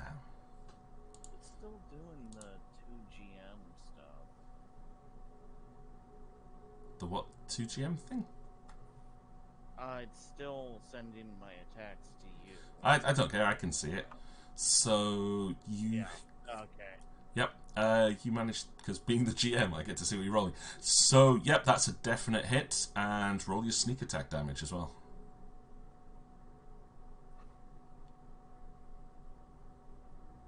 That's a good hit, actually. That's a very good hit.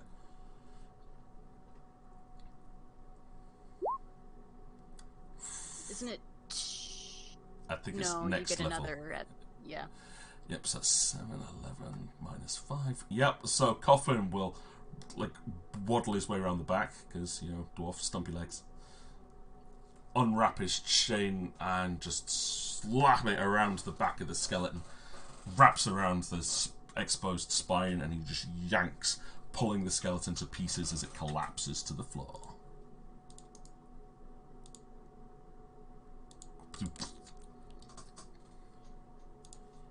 Well, Yeah, that was a very good hit. Alright, other skeleton. Where are you, Skelebon? There. Who's in reach? Oh dear, tail. Oh, this. Ooh, is he going to go for the sorcerer who's casting fire? Not intelligent undead, so they're probably just going to go for Beatrix. What's your current armor class, Beatrix?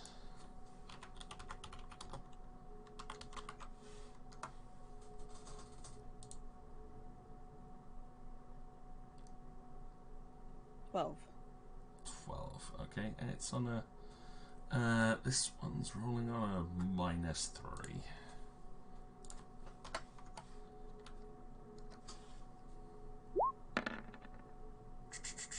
Oof. Still manages to reach out and takes a clawed hand and rakes it across Beatrix's torso. Oh, slush.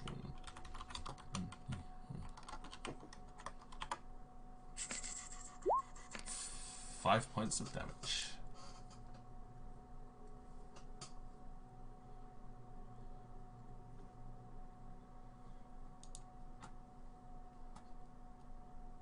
Tail.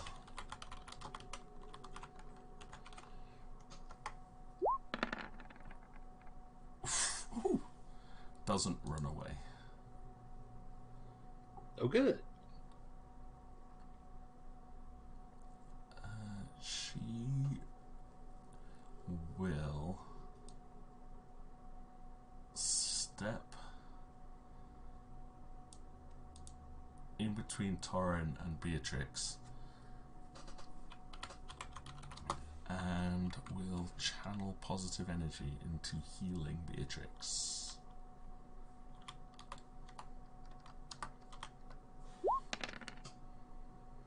You can have 3 of those hit points back, even.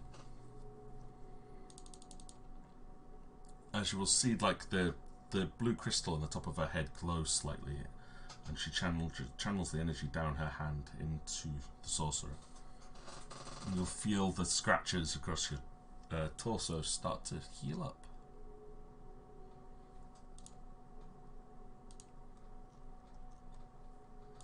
Dumpty dumpty. Oh. Thank you so much.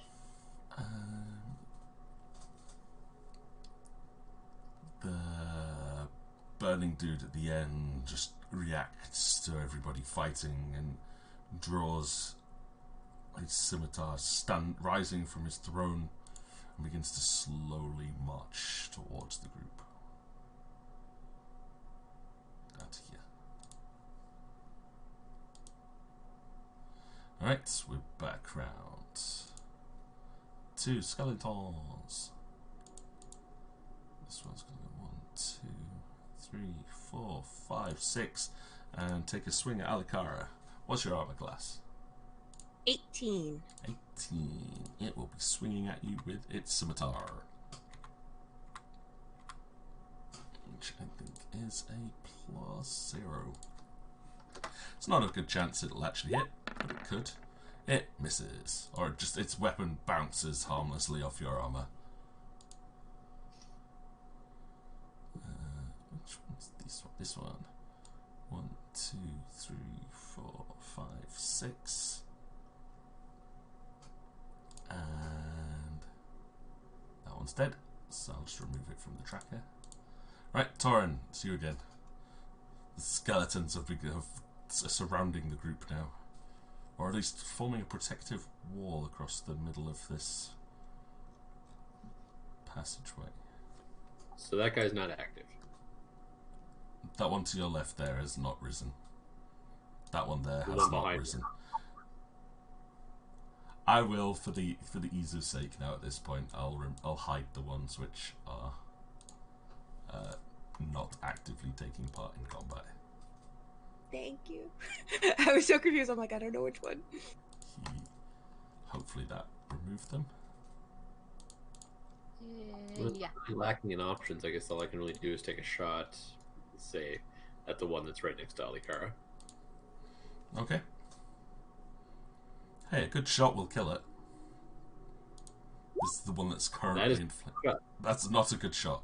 No.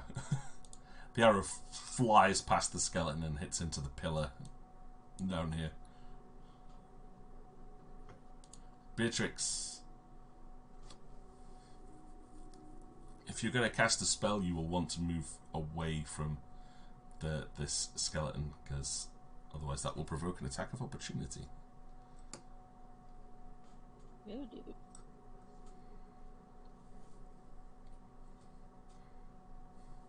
The Burning Hands, if you've got any. Well, yeah, you can still cast Burning Hands. It's looking quite appealing at this point.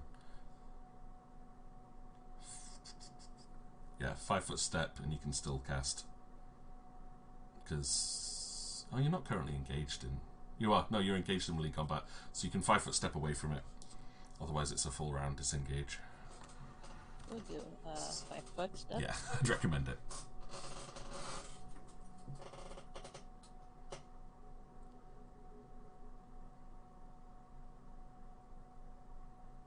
It's time for some toast. Arr. Burning hands. It's time for toast.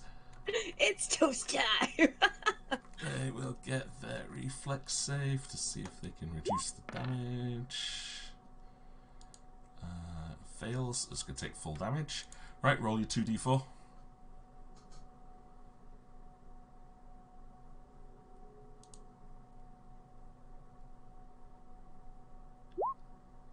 Ooh, Woo! Nice. Toasty. Very toasty as Beatrix steps to the side, swings back around both hands, scorching fire tears across the red carpet, and the two skeletons just dissolve in the searing flames.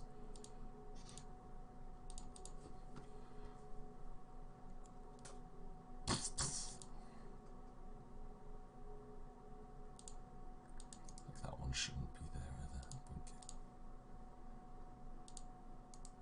Nor should the one beneath That Eden, one. right? Yeah, awesome. Yeah. There we go. Okay, nicely done. That one's now dead. That one's now dead again. And it goes to Merla. Have a look-see then, shall we? Oh, cool. Here's one right next to you. Just that boy. I'm not going to risk a power attack this time, or should I? You've do got have the- a +1 from me. Yeah, you've I got do, yeah, that just negates it. There's no bad to doing it, so let's go, power attack. Nope. Oh, well. Will. Merla, you're noticing Merla has a habit of closing her eyes whenever she tries to swing really hard. I just keep sneezing. I'm allergic to You're the allergic. undead. I love that as a character trait. I'm a paladin who's allergic to undead. I love it, Why do you think I hate them so much? Alright, Vanasha, your turn.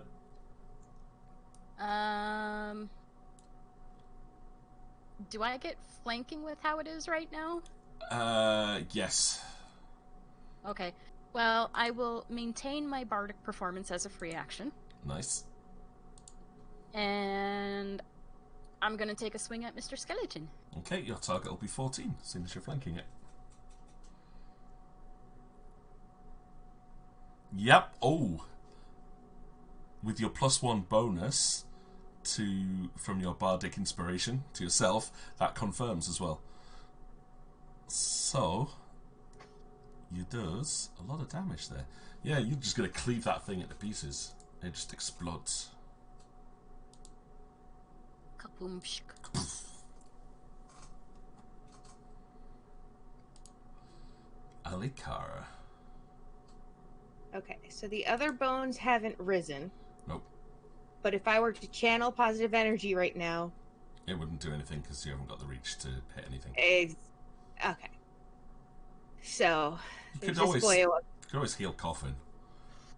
If you put a channel positive energy, that's about all you would do from this point. And Merla. And Beatrix. They did get a couple of hit points back. All right, let's channel energy then. We'll do it. Why not? Fuck it. And that is now. What's your channel energy currently at? It's still 1d6, I believe. Okay, so just roll 1d6. Yep. Bam! Alright, Coffin, Merla, and Beatrix, you can get 3 hit points back as Alikara channels the positive energy of her deity through the room. We did it for the Always snow! Do it for the snow! Burst of holy energy fills you and your wounds close. Do you want to build a snowman? You can also still move, because that No. was just the standard action. Oh, I could what now? You still have a move action if you want it. Yeah. I'm still safe. Okay. I'm gonna go 5, 10. And I'm just gonna kind of just look and make sure that Tael is okay. Good healing, by the way. Nicely done, Tael. You gotta show me how to do that healing thing again. Pretty good. She's breathing quite heavily, but she's looking quite resolved. Teach me how to heal. They think I'm a healer. You're doing a good job of hiding it so far. Don't know. Coffin, it is your turn. Little killer dwarf. So, it's way up there, so there's nothing I can do about that. So I think what I'll attempt to go behind this pillar here and attempt to stealth. Okay. Give me your stealth roll. That is not a bad stealth roll.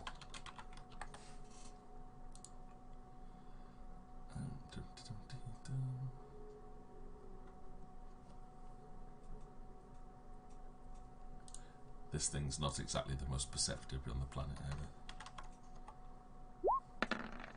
Yeah. Nice. Okay, Coffin goes and hides himself behind the pillar. Give me a perception check from back there.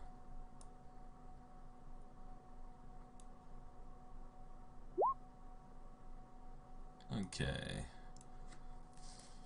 Right, that'll be important later. It's not going to affect the combat. Alright. Alright, thank you. So we move on to Tael, who seems a little bit happier, but she's going to move her action to now hide behind Torrent. Better protect your new wife. Yeah, because I'm really good protection in this fight. So it's all that counts. Okay, he moves closer. It's your turn, Torrent.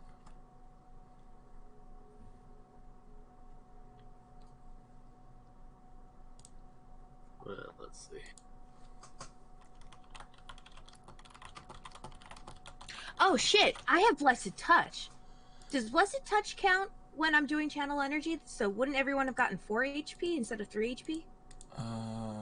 Possibly. Is that what the description says? I never remember I if it think so. affects... Because I know it says it's on cure spells and lay on hands, but I don't remember if it works. I think it's +1. Might still It apply. benefits. You heal 1 additional point of damage when using lay on hands, channeling energy, or casting yeah. a cure spell. Yeah. Well, So yeah, every- it says energy, So yeah, Yeah, so So, everyone yeah, another one more +1. hit point. Nice. Yeah, I never remember if that one applies to channel energy, but cool. I don't know either. I just noticed that now when I was reading it. I was like, oh shit, wait. You might have more hit points. Yeah, Coffin could have another hit point back. I think the rest are all fully healed now. Alright, so, Torrin, what you doing? That's the only thing I can do. Take a wild shot over at the Skeleton King bearing down on us. Okay. Kingslayer! You're under Bardic Inspiration, which gives you +1. It's definitely not close range. What's the range on your weapon currently? 100. Yeah, you're definitely within. Yeah, it's 100. Nice. Yeah, you're definitely within range for the shot.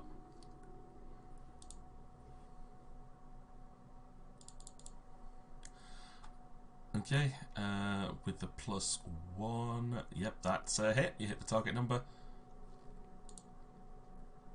I can just close this one tab and open up another one for this dude.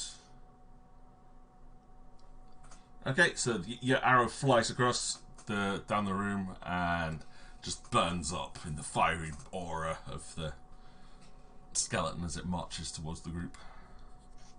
Oh man, can't catch a break in this fight. However, I believe the Bardic Inspiration gives +1 damage, right? Yep. Nice.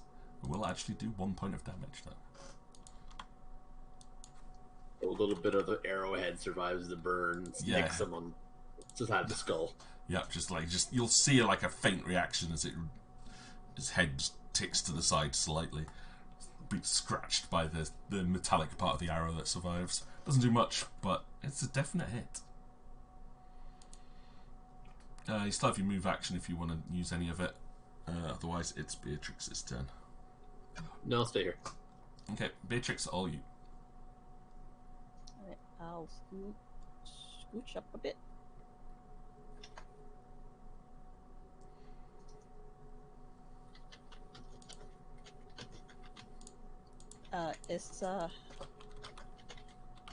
Can I communicate with him or anything like that? From what Alikara was saying, unlikely to.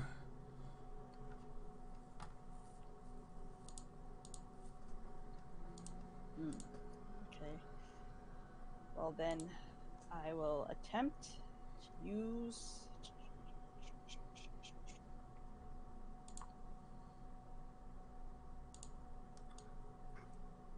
So it's immune to fire damage, but it's not immune to cold damage. Oh no, it is definitely not immune to cold damage. Okay. So I want to check to make sure.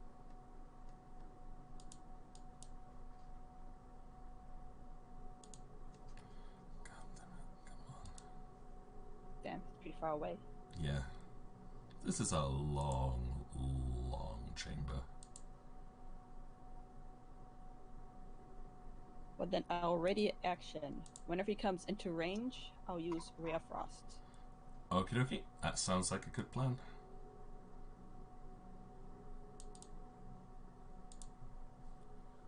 Alrighty, that action is readied. Merla.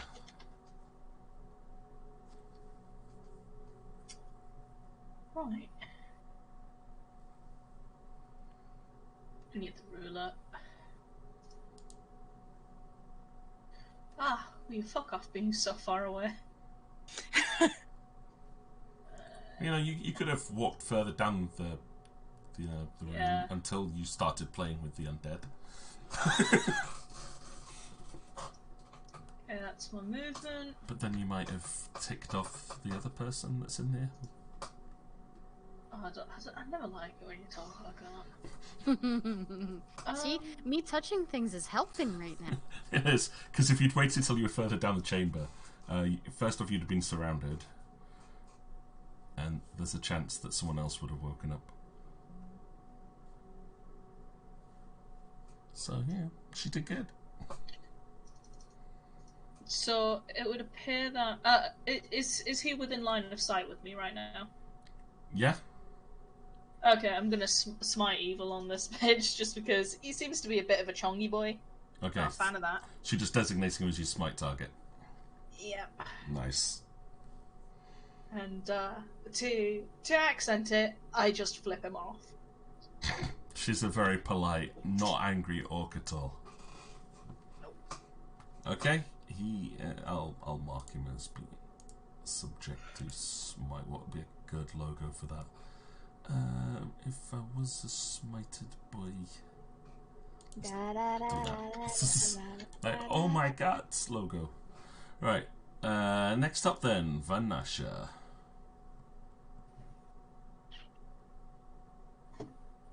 Maintaining ye bardic performance.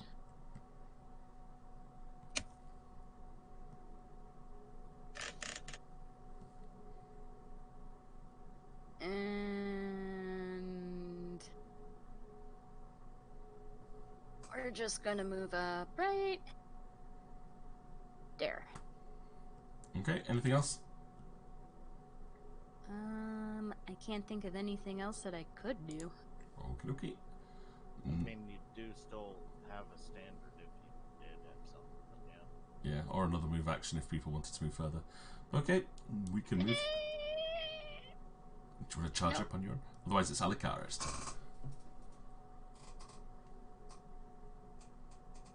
75 feet away. Okay. Oh boy, oh boy, oh boy. Okay. I would like to move up to, let's see, 5, 10, 15, 20, 20. It's far.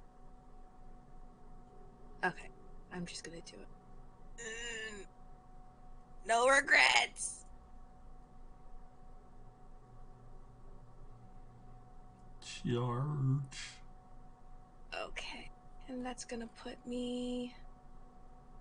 That's gonna put me. How many feet is that? 50. Shit! Must you be so far away, Mr. Bastard King Man? Shit. Okay, I can't do what I want to do.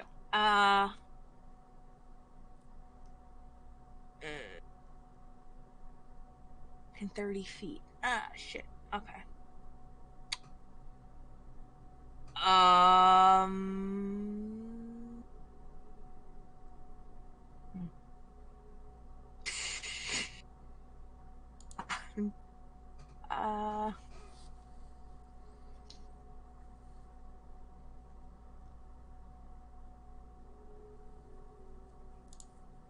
No, I can't even do hedging. Can I do that? No, I don't think I can. I am not gonna do anything. I lied. I thought I was gonna do something. So I'm just gonna stay here. Oh, actually, you know what? What's up? Can I ready an attack? Yeah? Okay. If he comes within 30 feet of me, Right. I am readying an icicle for him. Nice. That's what I'm gonna do. Okay. Action readied. Coffin. Coffin.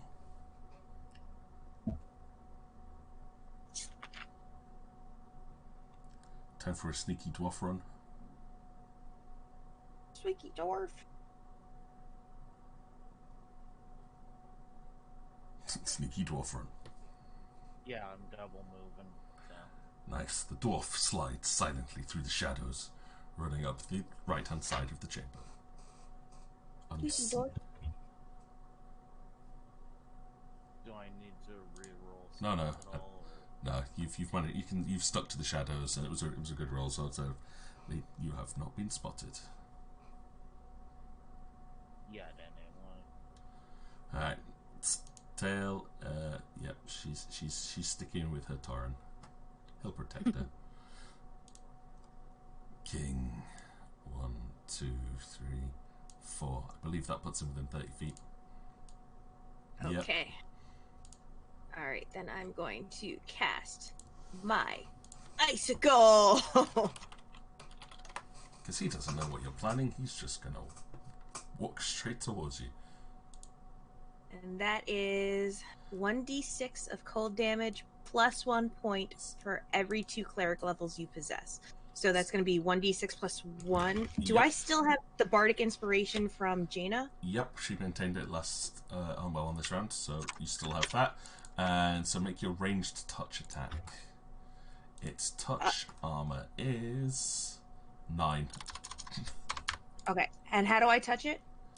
Is there anything on the character sheet that says let you just make a ranged attack? So should I just do... There's a thing on your character sheet, I believe, that says ranged attack. Okay, hold on, let me look for that. Yeah, it is. It's underneath where your saving throws are. Okay. So if you Okay. just make a ranged attack, target number is 9. So that just hits. Nice. Okay. Roll your 1d6 plus 2. 3 or plus... Is it... Because it's plus 1... For every 2 cleric levels. And then you get the plus 1 from the inspiration. So that's plus 2, right? 1d6 plus 2. Okay. 1d6 plus 2. Okay. Now, see, that wouldn't normally be enough to kill him. However, this thing is not only immune to fire, it's vulnerable to cold. Meaning it takes an extra 50% damage on top of that. Yeah, so it really took 9 damage. Yeah, and that just... So the icicle smashes into the skeleton as it comes charging down the red carpet towards you. And it's like, as the icicle hits it, and the ice explodes into a dust cloud over it, and as it touches the flames on it, it just seems to extinguish the flames, and knocking it backwards, it collapses to the floor. Its flames extinguished, and it moves no more, and we drop out of combat. Ice, ice, baby. Give me a perception roll from those who are near the front, which will be Beatrix. Actually, no, everyone can do it, but I say if anyone near the back, it's a slightly harder roll. Sorry, I got out of position, so...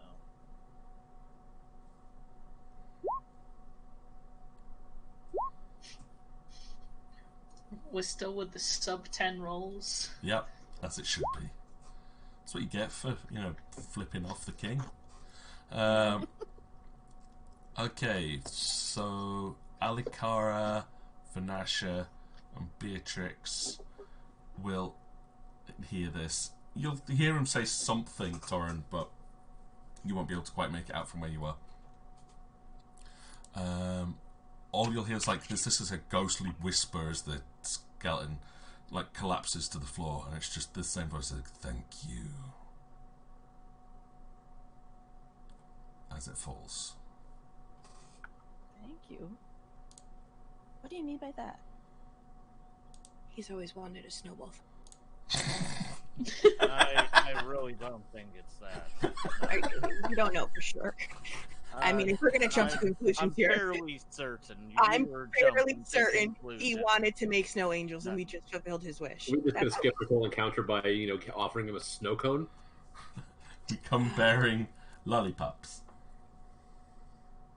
and sorbet. Or lemon flavored. Okay. I'm so glad he loved playing in the snow. Okay. Oh. Lich King. Sorry, Earth. Okay. Now...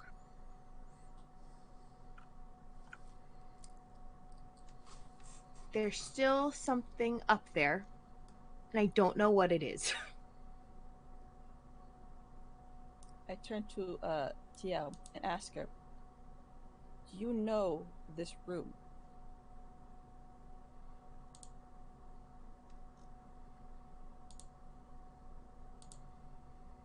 Sorry, who were you asking?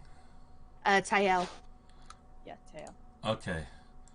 How is she going to respond to this? Oh yeah, she's now these things are dead. She is still very, very scared of this room. The fact you're asking about it, she backs off a little bit, and, like, nods her head. Can anyone who is talking to her give me a sense motive check? I was just gonna ask too. How's the crystal in her head doing? It's stopped glowing after she did the healing thing. I notice absolutely nothing. Yeah, you don't care. You're just more interested in the academic side of this. Whereas Vanasha and Tor, you will definitely see tears forming in her eyes at the end of this fight.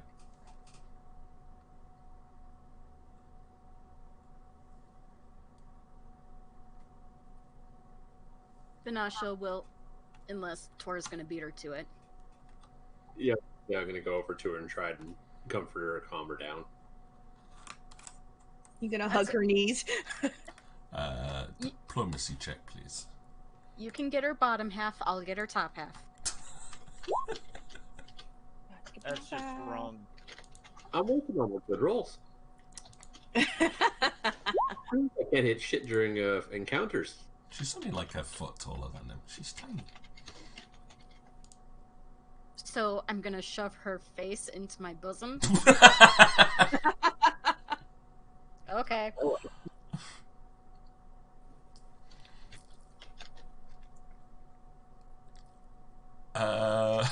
She definitely responds very well to Tor's hug.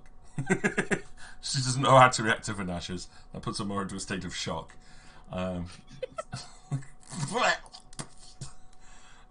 Orc boobs! But she does actively let herself cry at this point.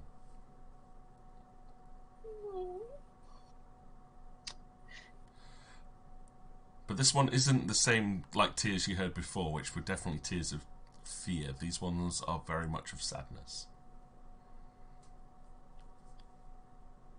Maybe these were people close to her. I was gonna say, was that her father? Did I just kill her dad?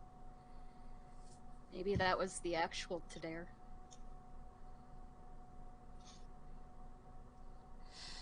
Vanasha will just continue. Mentioning that name, she pulls herself off from Vanasha. Oh. She scowls. Oh. Sorry? Tell us about it. Just tell us. It's okay. We're here for you. She'll point at the phone and go, Father. You just killed her daddy. Father dead long ago. I immediately just go and I just put my hands up like in retaliation and be like, I'm sorry. I'm so sorry. No, thank you. Oh, you're welcome. But He was just a doll. But Tadea, bad man. Tyel? And she kind of points to the bones lying in the other altar. Tyel? Mother? She'll kind of like clench her lips together on a nod. Okay. We had a discussion about this earlier. You don't fuck with Mom. Oh, good. We've got a princess. Mm-hmm. Oh, Princess Tyel. Let's change that in the notes here. Tyel, you better fucking treat her as like one Torin. I'm just hoping he's not related to the guy I shot upstairs. God knows that's her brother. So, Coffin actually does move away a bit, like, not caring if you see him or not. And just really... Because clearly he's actually distraught because he had dreams about this place, and now realizing everything, he's actually kind of actively feeling bad. I'm gonna point to the empty chair, and I'm gonna look back at Tael and go, Tael's throne? She'll nod. Okay. Just wanted to make sure nothing was gonna magically form there that we were. No, that was her place. Vanasha will continue stroking Tael's hair and go, how did father die? 3 people. 3 people. Your anus? Don't laugh. It's a serious question. I make no promises. It was gonna happen eventually. These jokes. She'll nod. Yes, Uranus. 3 people.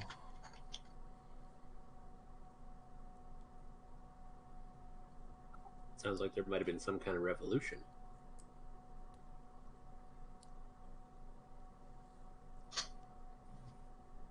Or I was gonna say, Tael, are you... No, go ahead, you guys first. I don't want to sound dumb. did your father free people from the dreams? Did your father free the city? She'll shake her head. No, father, good dreams. Could you repeat that? The last 2 words cut out. Says, father, good dreams. Tael, good dreams.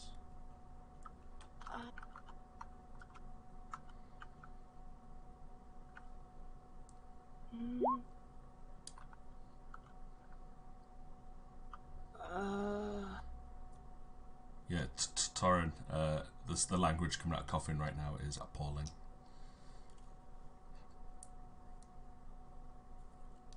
Sorry, what was that? Oh, the language coming out of Coffin at the moment is appalling. He's actively cursing in Dwarven. I look over and sort of snap at him in Dwarven. What's your problem?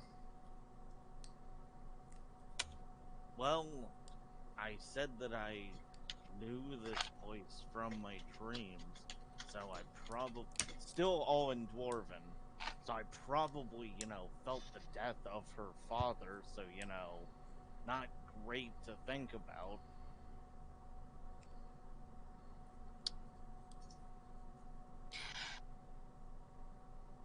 Tael? Bad dreams? Mars? No, bad dreams Tadair.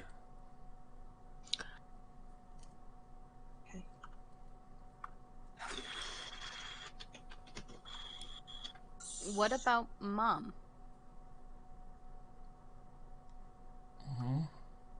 Mom, good dreams? Mom, bad dreams? Mom, good dreams. My dreams.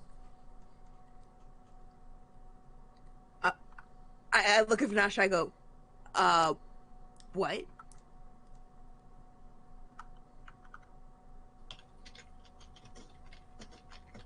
What do you mean, what?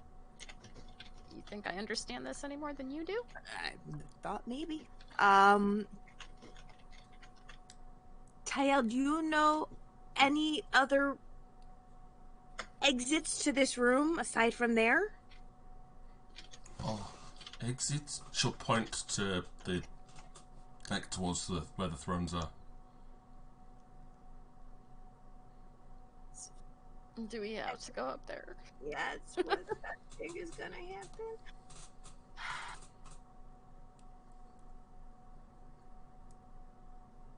Tael, thank you, Mother Neck? I don't wanna. I really don't want to. Moms are scary.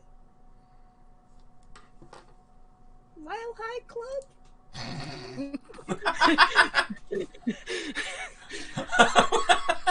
Like I said, you don't fuck with mama. I know this. There's a reason I chose Arl. So let me get something straight here. And I'm kind of just talking and thinking out loud. People can chime in wherever they want. So let me get this straight so I'm, on the same page. Because right now, it's not my page. This is like the table of contents. So her people are the people of Uranus, who were the good dreams. Homeboy upstairs is the bad guy. And we killed her dad and her mom's right there. Have I missed anything?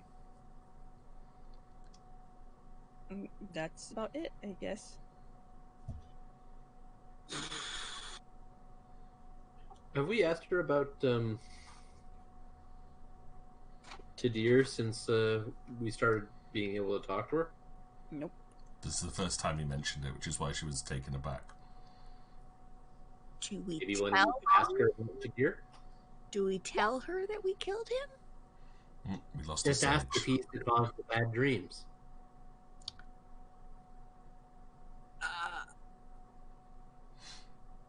Tael, how does Tadir do bad dreams? In the most politically correct way I can ever ask that question. She'll look at you and go, not have me.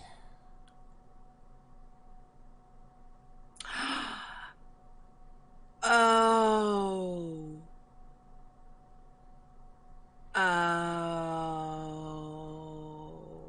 Okay.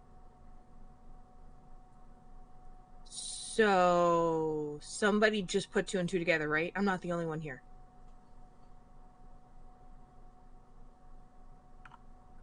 Tadir caused the dreams because he couldn't have TL. Yes. Yes. She's the one that kept getting away. She was, the bad romance, like Lady Gaga puts it. Well, if that's the case, I'm glad I killed him. But if he's causing it, why is nothing returned to normal? Why are we still having these dreams? What's going on?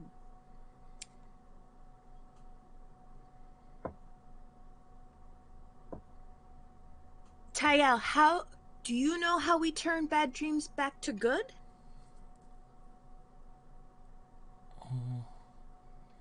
Use stone. Stone.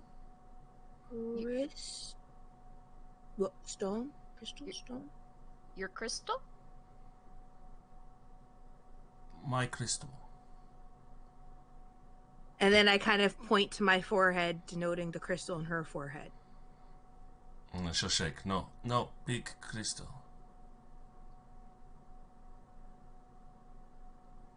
Where is Big Crystal?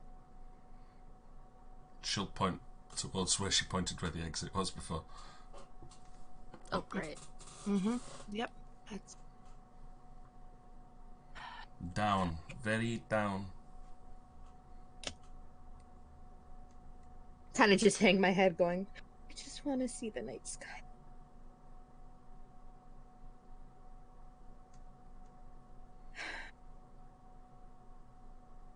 You know what we have to do. Touch more shit. Let's go. No more touching. Well, if I want to play it safe, I can use Mage Hand.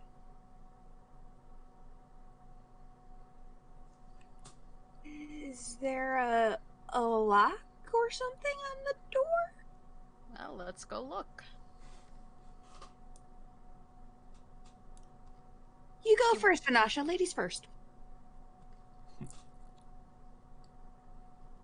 Are you I'm sure you pretty want to let me go confident first? head I to the touch door. shit. Go for it.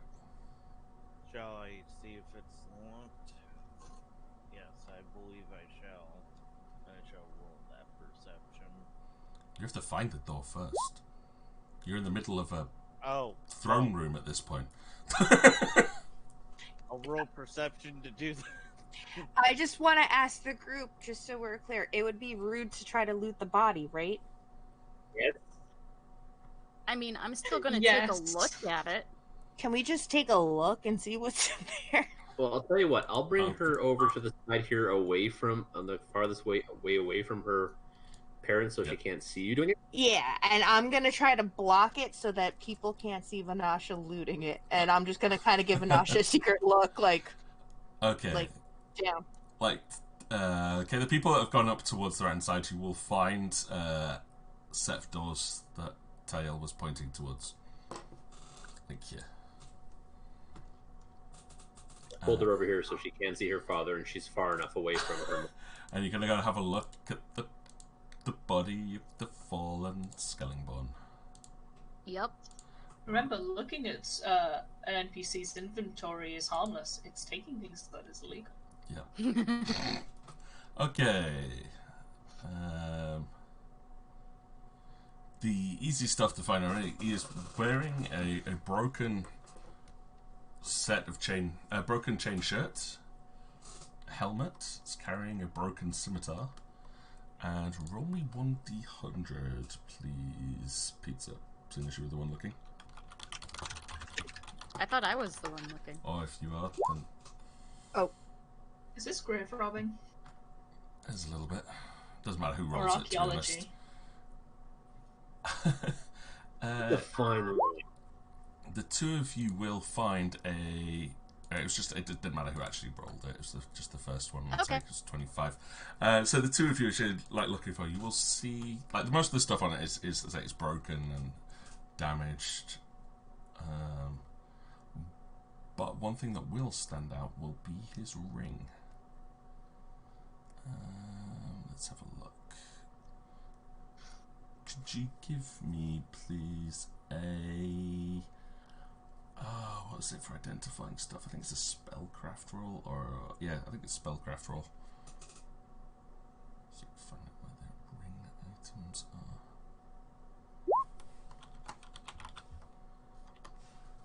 are. Both of us, or just Alikar again? Anyone that can. So if you're looking at it, both of you can make the roll. And you rolled... Oh, that's pretty fitting. You rolled... it was a 25. Okay. This is a... you recognise from the magical aura on this thing that this is a ring of protection +1.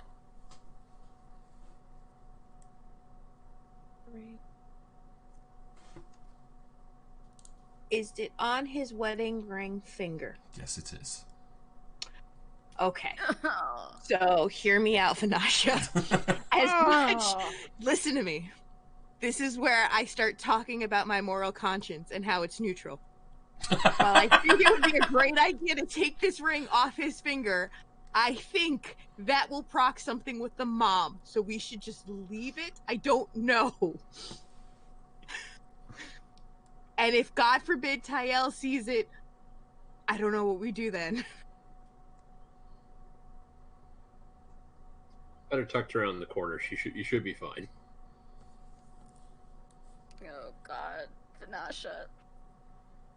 I really don't know if we should take it because I think that's gonna wake up Mom. And I just remember, moms are scary. Moms are Stop scary. metaing. Stop metaing. You have an isotoner in your hands. It's gonna be the title to this week's session. Moms are scary. Moms are scary.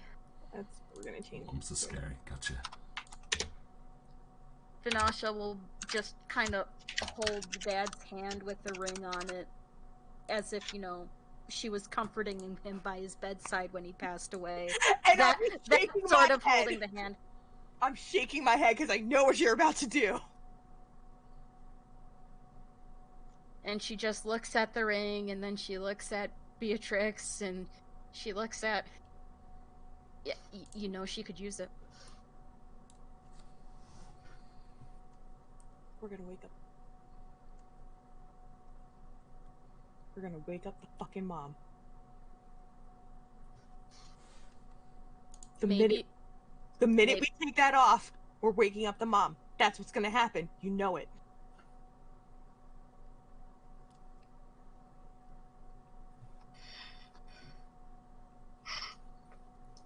Vinasha's obviously having a moral discussion within herself at the moment. I see her eyes kind of like looking up, like fading away, and I'm like, this motherfucker's thinking about it. Chaotic neutral. It's very much in her nature. Yeah. Oh, God. Can I cast detect magic on the throne where the mother is? Can I cast any magic on her? Can you what? Can I detect magic to see if I feel any fate necromancy on the throne where the mother's bones are? Oh, yeah. Do I feel anything? Yes. Yes, you do. Don't fucking touch the ring, Vanasha. Put the hand down. Put the hand down. Well, Coffin's interested. They spent far too long looking at this body. There must be something interesting there. Don't. So interested are you gonna make? over here. Are you gonna make me fucking roll intimidation right now? Fucking Vanasha. Mela notices nothing. She's swinging her falchion around, like thinking, "Why did I not hit with this?" It's so big. It should work, right? Peach, Alright. how shiny is the ring? Ah, jeez. It's shiny. It's magical. You actually give me a praise check. Oh, I have that as a skill. You have no idea how much this thing's worth. Coffin. Coffin. Amazingly. Ooh, something like this would fetch at least 2,000 gold to most. Oh my merchants. God. No, Vanasha, put it down. I'm smacking Vanasha's hands. Coffin, don't. And I start looking at Coffin because I see him getting interested. I'm gonna cast Intimidate again. Don't you fucking dare. Cast Don't into an. you fucking dare. I ready an icicle. Don't. Cast fist. I was going to say, amazingly, even before Alikara starts slapping her hand, she puts the hand down. Mm-mm. Just drop the mic. Boom.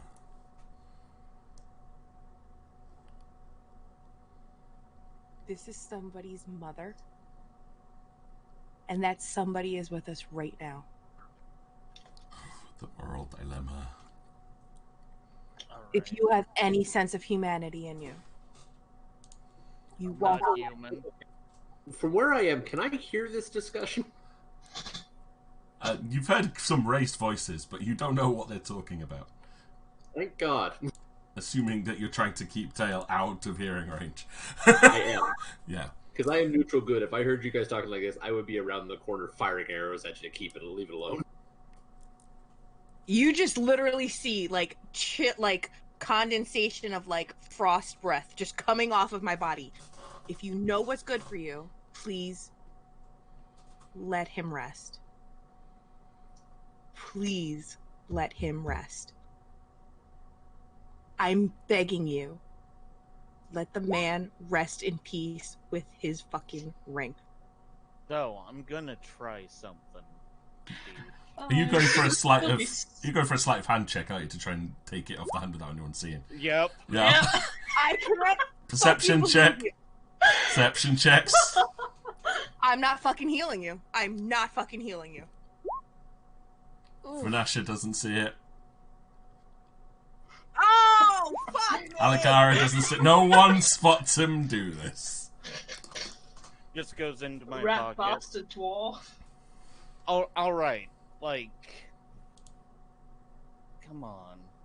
Oh. Oh no! Well, Oh, you did call it. I figured as Well done, Sage. Well, Thank you. Sage. Thank you. but it's Thank you. within character. I'm being very kind here. I was tempted to make her a very challenging fight. But I'm going to be nice. This is not going to be a CR5 mob that we now fight, because it would annihilate at least one of you. It just put me. It set my roll to the turn tracker, but no Valen token was selected. So I'm gonna just put it into chat right now. hang on. If I give you a turn, you can type it into the turn tracker yourself. Just type it into the box. Okay. Thank you, just then. Yeah, it's not the most reliable system on the planet. When it works, it's brilliant. It's like, damn it, we finished combat, and you managed to avoid going near the throne to just go and poke at a corpse. I literally just did a dead stare at Coffin, going, really? Really? Comes rounding the corner, and it's lit. What did you do? What the hell, Why guys? don't you ask him in Dwarven? Vanasha has her hands up going, "One me." Wasn't me. Are you annoyed because you resisted doing it, he didn't? Just a little bit. Right. I mean that of praise. I knew how much it was worth. It's worth a fair amount, yeah. You know, Sylvan, you can explain it to her then.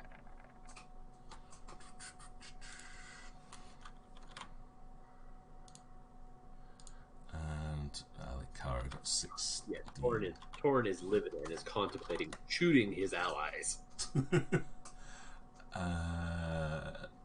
Is that everyone's got a turn on? I'm not giving Tile a turn on this one. She is not going to fight her mother. And also now cursing a streak in halfling. Okay, as you guys are like debating over the body, just for no reason, apparent reason at all. You don't know why. The body from the mother's body starts to bursts into flames on the back throw and just lets out a terrifying screech.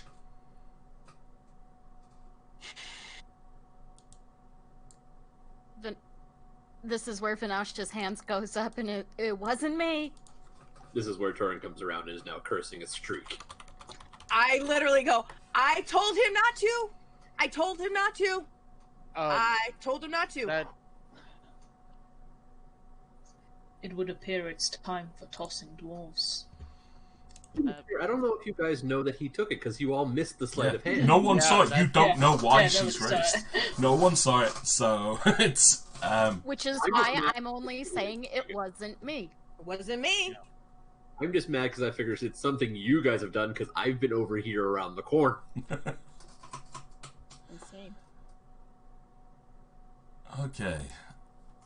Either way, she raises from her throne, she reaches down and pulls out, hang on, let me see, what is it weapon-wise, what she got? Again, she seems to be wielding the same kind of scimitar that the king was wielding.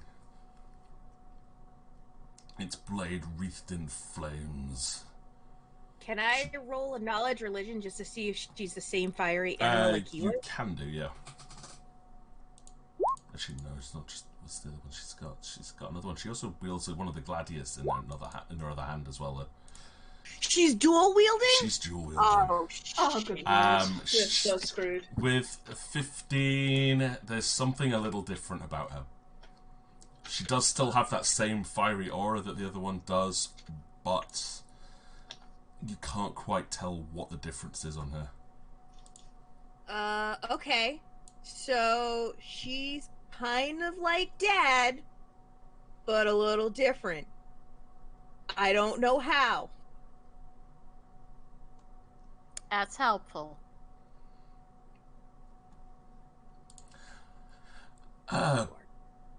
Beatrix, your turn.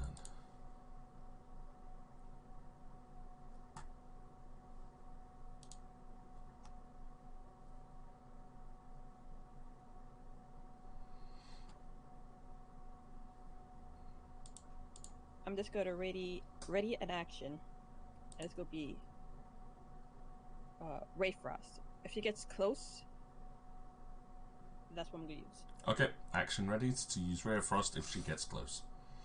Is that it? Mm-hmm. Okay, Alikara. I'm going to ready an icicle in case she gets close. Actually, 1 second. If she gets within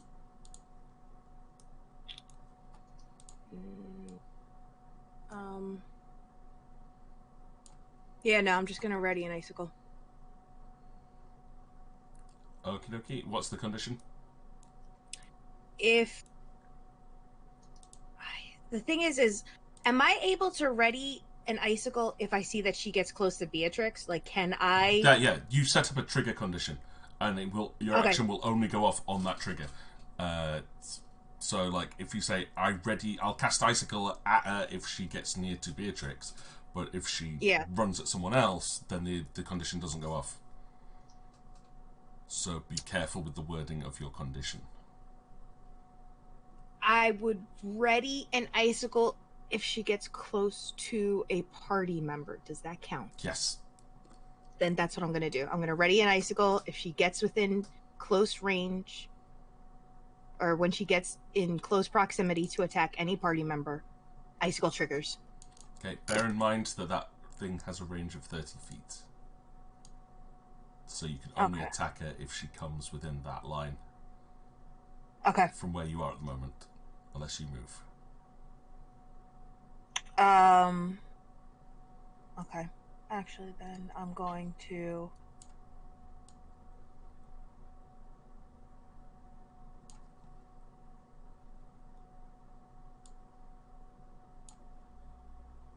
Okay. That's where I'm staying. Okay. Torrin, your action. I don't know, man. I'm having a real dilemma on this one. You can just choose to withhold your action. Don't have to do anything.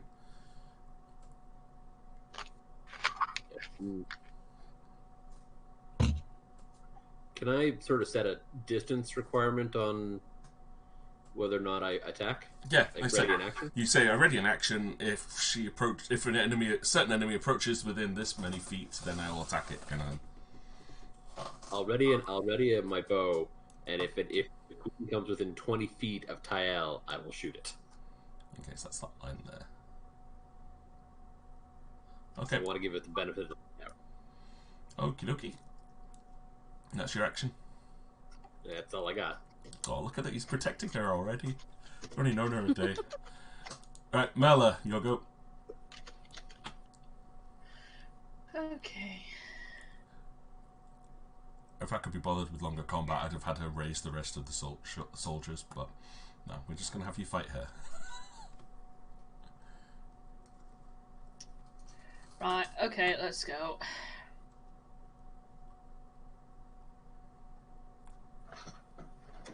That is it from this half orc. You've just taken a single move action. Yep. Okay, don't want to double. Nope. Okay. It's her turn. I think closest person then is gonna be Mela. She's gonna make a charge attack on Mela. Oh, for fuck's sake. Well, the closest one to her, and you would need the body. You're near her husband. Oh no. I have a lot of threats right now. So. Oh god, that was fast. Yeah, she's making a full-on charge here, but she will slightly go off to the. Yeah, Beatrix can make her attack because she does technically get closer on a run by. So that is Ray of Frost has an attack with it, I believe. So is it a ranged touch attack? Yep. So you have to make a ranged attack with that, which was 11. It misses. So the Ray of Frost like blazes past her. She charges past it. And for the icicle attack, that will also trigger because it definitely passes within 30 feet. So ranged touch attack, please. Nice. Which is 14. That's a hit. Roll your damage. So 1d6 plus 1, right? Yep, I think so. Because Bardic Inspiration's down now. Yeah. So. Yep. 2, okay. That'll hit him, but she still keeps running. Okay, so cold's not going to work. Awesome. Alright, and Mela, what is your armor class? 17. 17. There's a good chance this won't hit. So that's a +2. I get afraid when DMs say that. There's a good chance this won't hit. Yeah, I've had way too many DMs where then they crit more than half the time. No, see? Okay. Oh, okay. Doesn't hit. Coffin. She's just going in Alright. for a hug. Oh, yeah. So, what I'm going to attempt to do is sleight of hand that ring back onto the Oh my god. Yeah, I like love that's it. gonna do anything now. I love it. Give me your sleight of hand. If it drops the bones, Oh, I yeah. swear to God. There he goes. Yep. Slides it straight back up. I'm guessing that didn't do anything. No, it didn't do a thing. Nice. Oh my god. And I move away. And he runs away. I was never there. I didn't do anything. Alright, fair enough. Putting it in your head. Right, Vanasha. Punt a dwarf! Yeah, give a perception check. I don't think you'll pass 27, but good luck if I you don't think I'll pass 27 either. But since I'm standing right there, You might as Yeah, well. I'm actually- Yeah, no.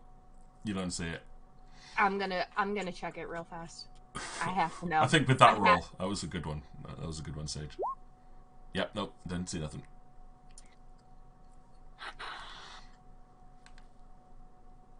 Vanasha's gonna start tapping her foot and doing her little groove again. And yeah, the bones are a jingling.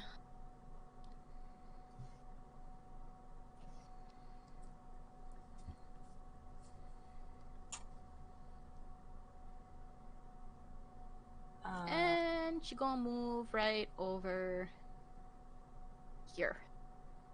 Okay. And that's what she got right now. Alright. Next up, Beatrix again. This should be much quicker combat. Alrighty.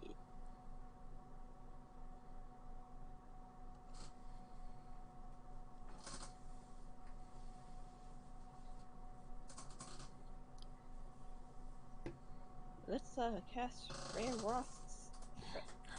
of Frost one more time. Okay, look, give me your ranged touch tag. Are you considered to be good? That's another thing I should ask. I can't remember. Who's good in the party? Me. Yeah, I thought so. I'm good. Like, Eden... Beatrix isn't considered good, is she?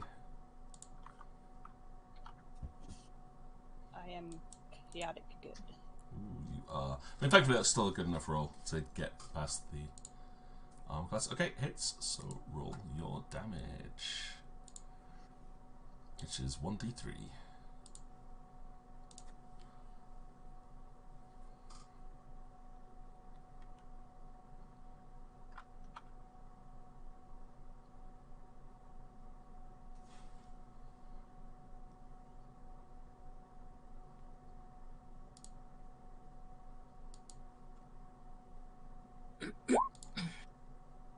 Okie dokie. Yep, this one hits and slams into the back of the skeleton queen. Alikara. Okay.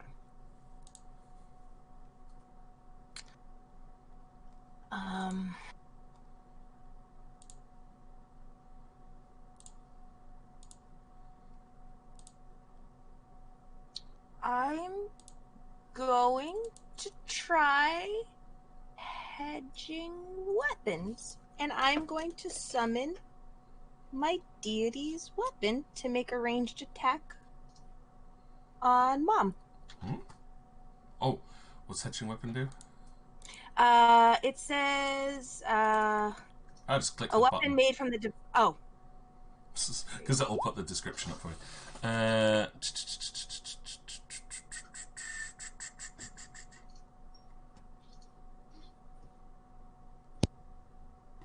Okay. So it's a standard action to cast the spell, so you won't be able to attack until next round with it. I won't be able to attack until next round? Because it says as a standard action you can grasp a weapon and throw it as a ranged attack. But it's a standard action to be able to cast the spell. Okay. It'll give you the deflection bonus as it's summoned, but you won't be able to attack. It won't attack until next round. Oh, okay. Alrighty then. Okay. Out of curiosity then, is the mother holding metal weapons? Yes, she is. And I'm gonna cast Burning Disarm. Shall I remind you what this thing's immune to? Oh, is she immune to fire? Yes. Oh, motherfucker. Okay. Damn it. Fucking hell. Fucking moms. Yeah, she has to say, like I said, she's similar to the king in the fact that she's on fire. Then I'm... Icicle. I know. That's what I'm gonna do now. I'm just gonna first make sure I'm a distance away. Please don't run behind me and cast Icicle. I should be at an angle if I go this way. I can do that. It's 20 feet. If I do that, that should still put me in range, theoretically. I go right here, and I'm gonna cast Icicle on Mom. Okay, range touch attack. Its I'm ultimate gonna hit. class is for touch attacks. It's 14.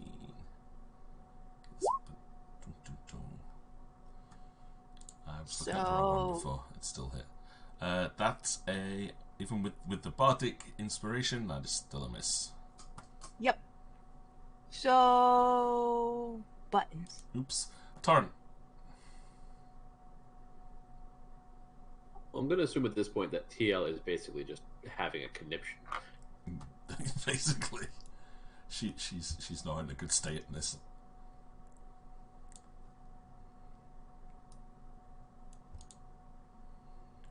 Actually, I know what she's going to do. I'm just wondering if I should move so that she can't see me doing what I'm about to do. Though at this point, I don't suppose she can get much more traumatized by what's going on, can she? Not really. Close enough for my close range attack, so... Is Sage panicking or is Coffin panicking? This is the question. Both. Okay. Panic to go around. Alright, so what's Torrent gonna do? About the only thing he can do, really. Ping. I'm guessing it's ping.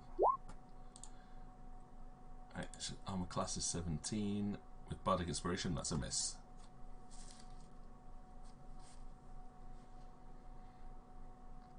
So he lets loose an arrow, but it flies over the queen's head. Merla.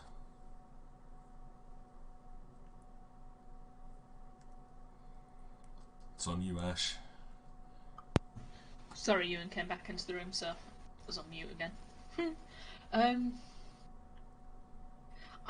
really don't want to attack her. I feel so bad. Disengage and back off. Yeah.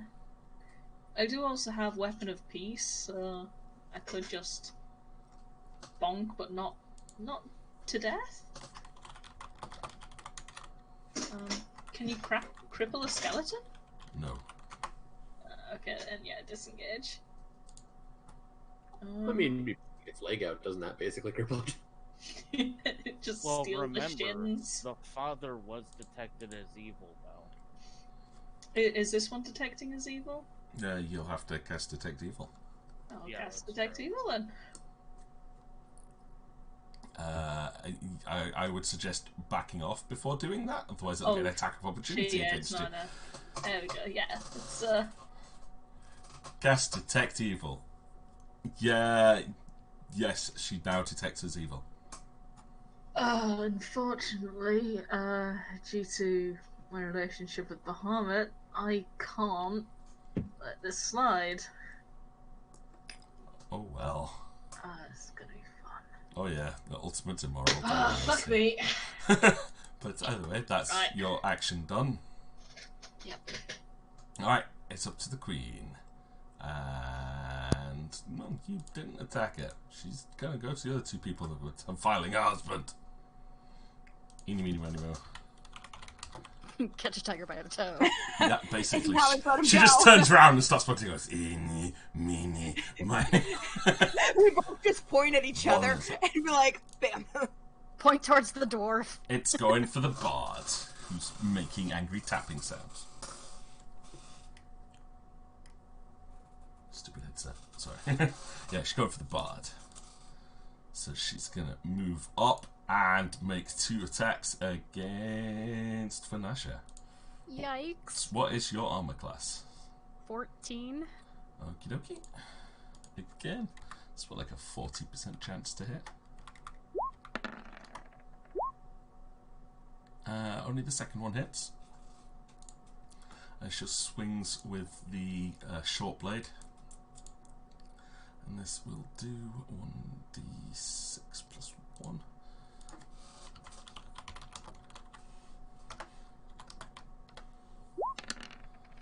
Oof. So that's 7 points of damage. And, because it's got a flaming aura, eek.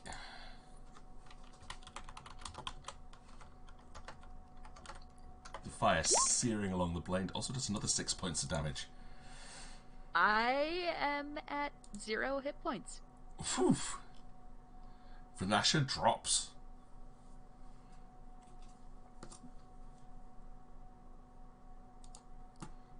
Coffin, your turn.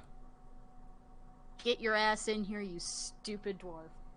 He can't, he's so slow. Yeah. He can't even reach the Oh yeah.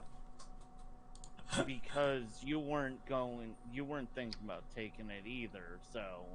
I'll put the hand alright. down. Yeah, well, you know...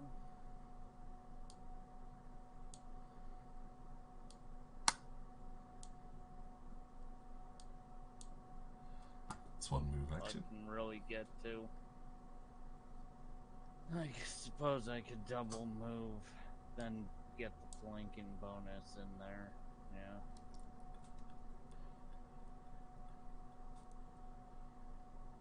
Alright. Okay.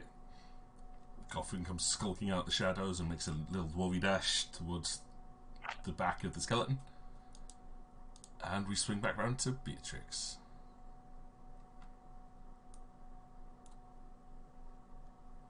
Let's see. I'm going to try to move in place for Nice. a ray of frost. Alright, ranged touch attack. Armor class is 14.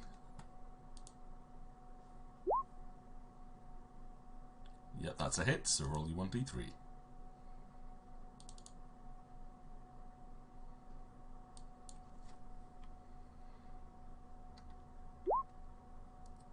Okie doke.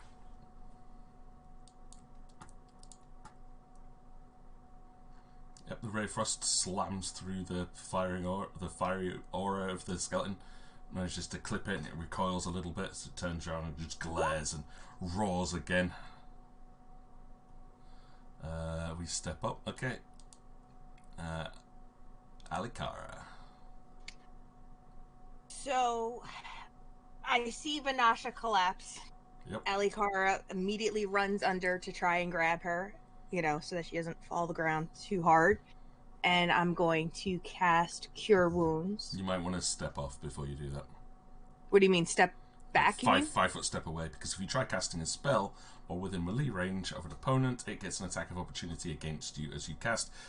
or you can Okay. you can try and cast defensively, but there's a chance your spell will fail. Gotcha. So I move this way, Okay. where I have Panache in front of me, and then I cast Cure Wounds, which is 1d. That's just it. Does it go up to? I think it may be 2d8 now.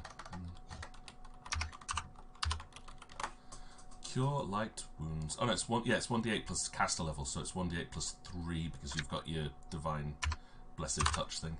Yep. So Okay. 1d8 plus 3 hit points. So roll 1d8 plus 3. Shit. Okay. For Nasha, you will be woken up when you get back with 4 hit points back. And I'm just gonna hold her and stay put. Okay, Torrin. Actually, oh yeah, forgot to do Tails action at this point. Oh. It's alright. It's Torrin's turn. Yeah, just gonna take another half step to the side, so I can get a little clearer shot. Not that I need it, but and I'm gonna try and shoot her again because that's all I got. Okay. That's a good hit. Doesn't do any damage though. Damn it! It's like the little arrows just burn up and this one just bing. Merla. Right. Let's have a look, see. Time to bonk. Yet again. I'm starting to think being a paladin's a bit of a one-track mind. So people think that with paladins. It depends on what their at the focus moment, is. I've not got too much. I bet though in higher levels, paladins like crazy. Oh god. That's what I've heard, which is Mechanics kind of as excited opposed about. to role playing, yeah. Yeah. Right, and yes, power attacking. All right, that's a definite hit. That's 9, 10 damage with the inspiration. Knock of 5, that's 5 damage, which is going to be enough to crush her.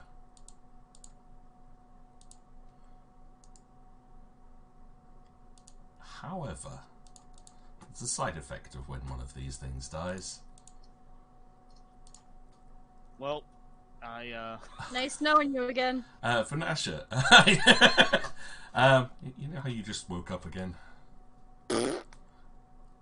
I need you to make me a saving throw, and Coffin, and Merla, because you're all right next to I her. do have It's evasion. Though. yeah, you do. It's a reflex save. I have bonus equal to charisma bonus on all saving throws. Is that applicable here? Yeah, it's a saving throw. Hell yeah. So For God's Oh sake. no. plus 1. It's all right. I rolled a 1. You're fine. You could all take, doesn't matter. Like that Coffin could like leap out of the way quite easily with his evasion, taking no damage from this. Merla and Vanasha, you'll each take 1 point of burning damage. So that brings you down to 3. Yeah. Yep.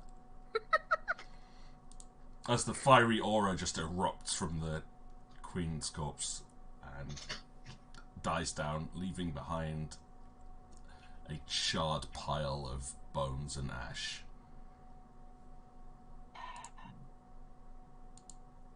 Okay, but she's finally dead, right? Because I'll just Yep, she's down. energy. All right, then it's time to channel energy. I And finally that's- got my healing Could have spell as well. channeled anyway.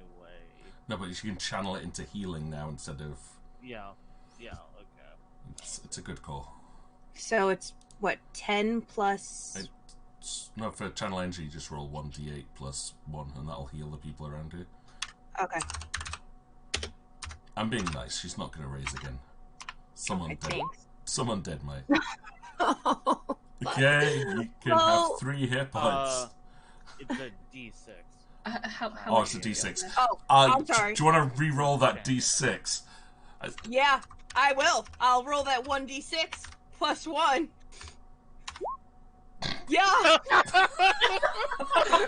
Yes, healer NA. Damn it. Alright, yep, Yes, so healer NA. 2 hit points. So at least Merla's back up to full health. I'm at full health now. No, you already were because evasion means you passed the saving Well, throw. No, I was at 15 of 17. Oh, right, I'm so fully at full so health. the skeleton explodes and you're feeling better from it. Yeah, nice. Right. My turn for the Heelys, I think. Torrin, give me a perception roll. Oh no. Tyel's pissed. No.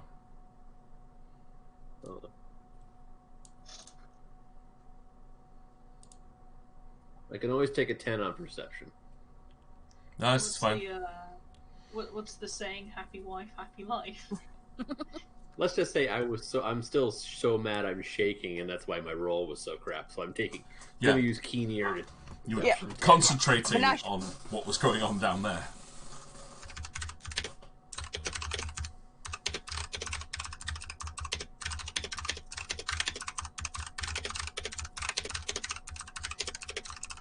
But there you go. Combat is officially over. There is nothing else left here.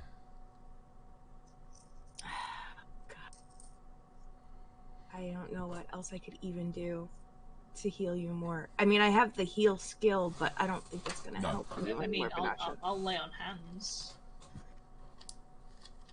Yeah. She's gone. For level 3 though. I Mhm. think. No, No, lay on it's hands level is 2. 2, yeah. It's been a while. I know, because it's on my sheet. Guys, So- the halfling is saying something. Oh, Okay. Obviously, I didn't notice that she's. No, you didn't. You didn't notice how she went. Can I see, based on the reactions of the people who was the one responsible for this? And it's for a very particular role-playing reason. It's you don't have to make a sense motive check. Does Coffin want to give her like a bluff check to try and hide that he triggered that? Oh no.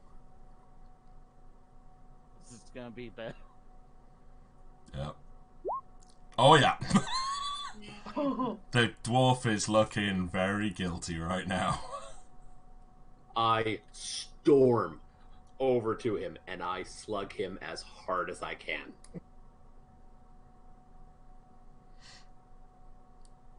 I'm not sure what attack that's going to be considered. It's not, The melee. it's not going to be much damage. It'd be an unarmed strike if that's what you're wanting to do. So you just go for a basic melee attack. Miss. That would be a miss. You can hit him, but it won't do any damage. It'll just like you'll just smash your fist into his armor. You won't feel anything, Coffin. Cursing at him in Dwarven. What the hell were you thinking? Oh yeah, because, our allies were looking over the corpse anyway, but because I activated it, suddenly it's just, yeah, because I get all the blame at that point. did I not say to you as soon I'm as I talking noticed it in was? Dwarven. Oh, that's right. I whip around and look at the others. Did any of you touch him? No, she No. put the hand down, and I told her not to So- touch it. So then she did touch it. Fair point, but at this point I know you're a thief, so I know I'm coming straight for you.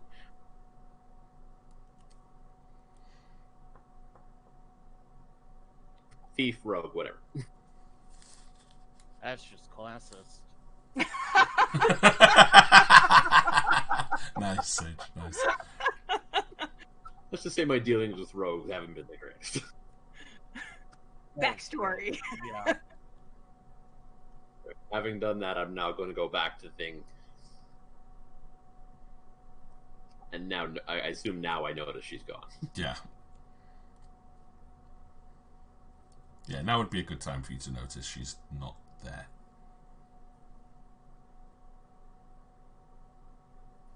So now I'm wandering around, sort of calling out to her to see if I can find her.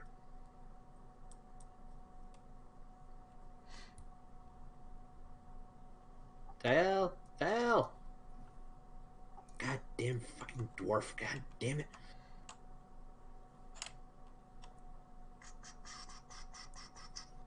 There is So, no dwarf response. tossing back on the table, or Vanasha's just sitting in Alikara's arms coughing, is like... She is battered. right? I think it's time for an athletic butt pat of healing. Touch the butt. That's Touch Yeah, the butt. So, is it? Do I just roll 1d6 because it's a touch action? or- No, or what the is lay on it? hands is its own thing. So, lay on hands is a level 2 paladin. You can use this ability equal to half your level, so you can use it once plus charisma modifier per day. So I think that's once. You heal 1d6 for every 2 paladin levels. So yep, just roll a 1d6.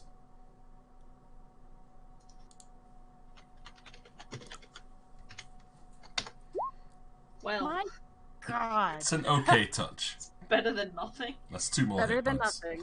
It's not a bad touch. okay, that's not bad. That's it. Right? At least the cut itself has been healed up. Yeah, now I'm just crisped. Yeah, the burn still stings.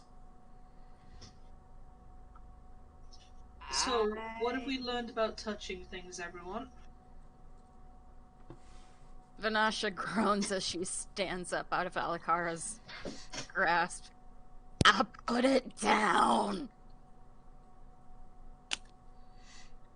She's not here. I've searched the whole room. She's not here. How many? Can I cast another Cure Wounds on her again? If you do you have any more level 1 spells left? I don't think I. My icicles. I used 2 icicles. Icicle's just an ability for your class, so it doesn't use up a spell slot. Okay. So I used icicles. I used You can 2 Cure Wounds. I think I've used 2 Cure Wounds so far.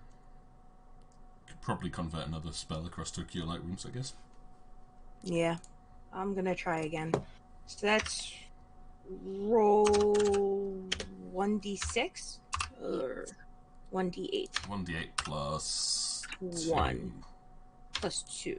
Hang on, wait, it's plus cast level. It's plus 3 Plus 3. because you've got the Blessed Touch. Yeah. Okay. So roll 1d8 plus 3. Yeah. Okay. Yeah, there's another 6 hit points. That actually gets me nice and topped off. Nice. So Alikara kind of touches where you were injured, and she not secretly, she just starts saying something in Elven, and you can feel the pain starting to subside before you realize that it's slightly scarred, but it's mostly healed. It's like a you 6 feel like scar. it's like you got energy back in your system. I got so many other scars that another one don't matter. Are you okay? You'd be able to sing tales of this, write poetry and novels of your epic battle. She grunts and she lets out a long sigh and she goes, "Oh God, that feels so much better. Thank you." So Alikara just goes and says, "I'm glad you're feeling better." What did I say? And then just starts beating her to the floor. I didn't. I touched his hand and I put it down. I know. We could have completely avoided this if we just walked away after we realized what finger the ring was on. Just go find Tael now and just get out of this. Just get out of it. Alright, Torin, you can give me a survival roll.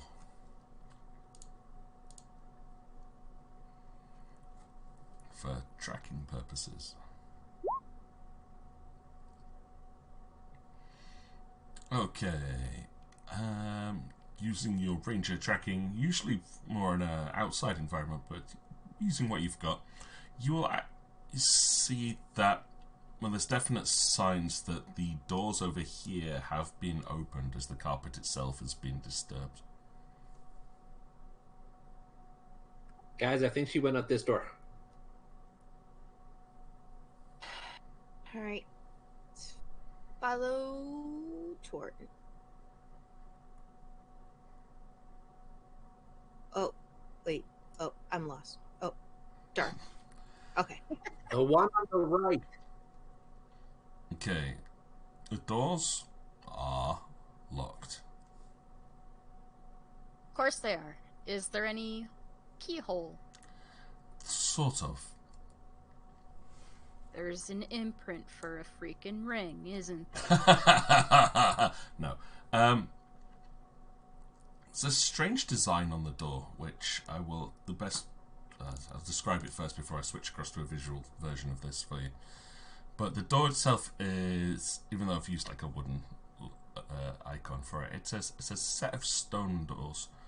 Inlaid into these is a series of circular indentations.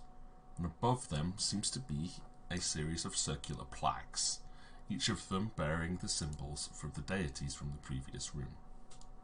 Aw. True. Aha. But what's the order? Tora notices this and just thumps his head against the door a couple of times. Now, coffin. Let's start looking at this. One thing that stood out to you during the fight, because you spent a lot of time behind the pillars, was that you will have spotted on the walls were large murals depicting, well, slightly faded, definitely quite vivid images. You haven't had a chance to look at them, but it'll stand out to you as being something a little bit strange. I said I would come back to you late after the fight on that. Right. Well, there's murals that were on the side that I saw when I was skulking about in the shadows when we were fighting the father. Did they look similar to these? I didn't exactly have time to examine them greatly. Vanasha pulls out her journal and dwindling piece of charcoal, and she's not extremely talkative at the moment. She'll just kind of walk towards the murals. Okay. And I thought something. So this is out of character. Hard out of character. I never thought anything would stop a bard from talking. She annoyed. She very annoyed. Yeah. Hey, have you guys seen? You've seen Neverending Story, right? Yeah. You know that's. I think it's possibly number 2. You know where he falls into that room with the wolf. It's the second one, I think. With where you just see the vivid paintings and stuff on the wall, and he sees the one with the wolf at the end. That style of art. It's been too long since I've seen that. We may have to fix that. Such a good film. Homework. Yeah, no, I say I might have to do like a film watch at some point, just as an excuse, you know, to watch the Neverending Story trilogy again.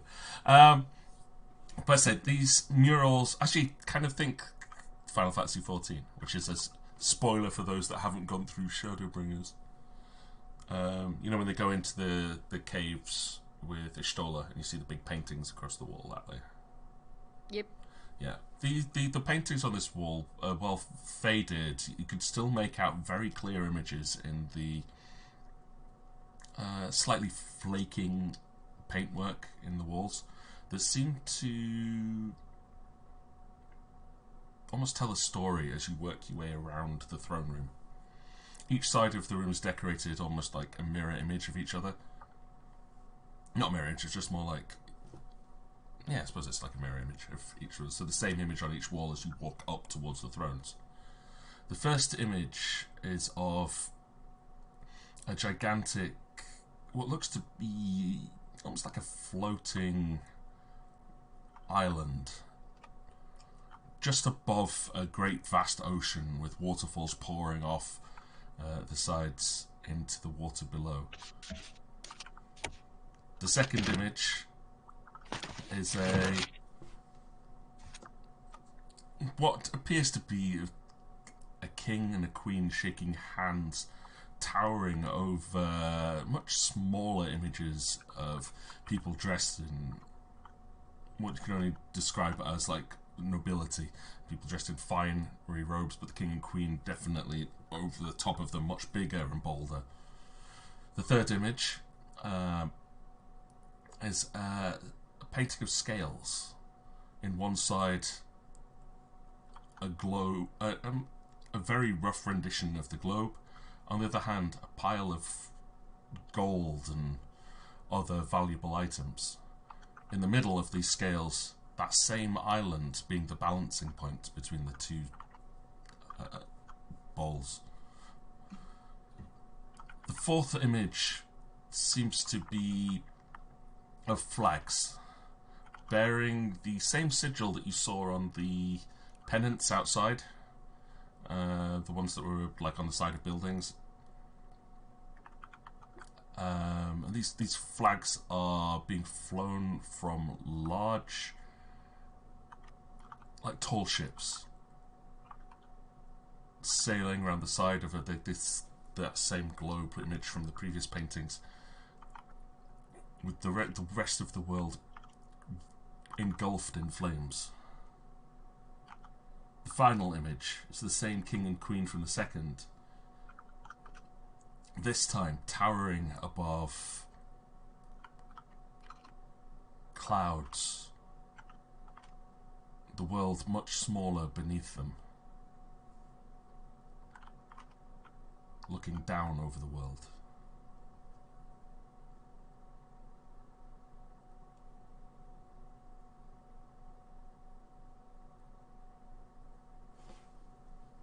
Those are 5 images or 6 images? That was 5 images.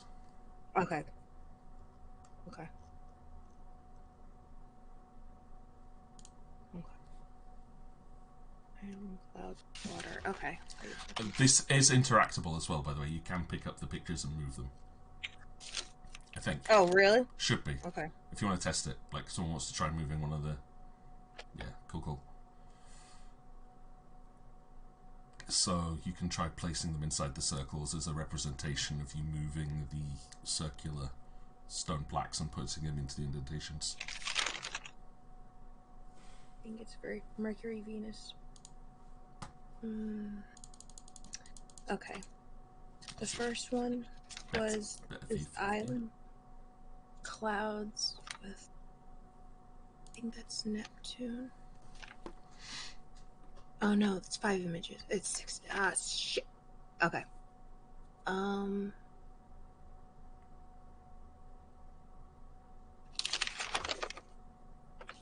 Okay.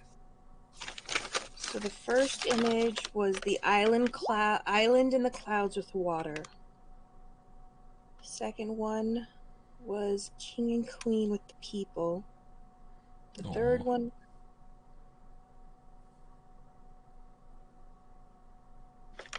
Oh, Torrent.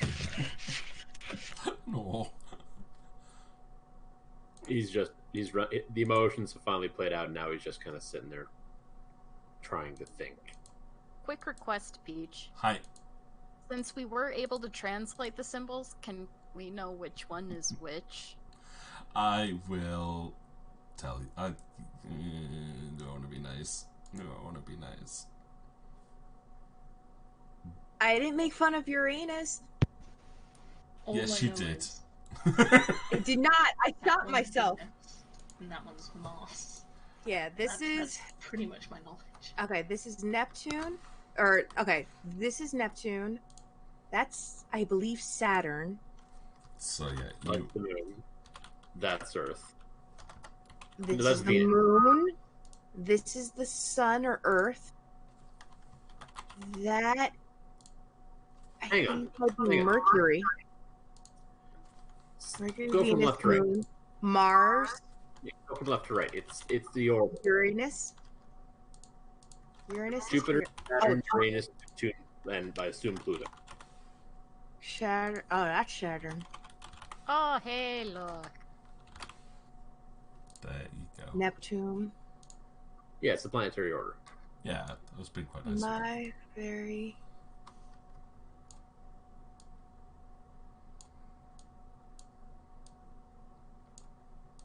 Two, three. Okay. Moon's death. Jupiter's harvest. Uranus is free people. Neptune's water. Venus is pride.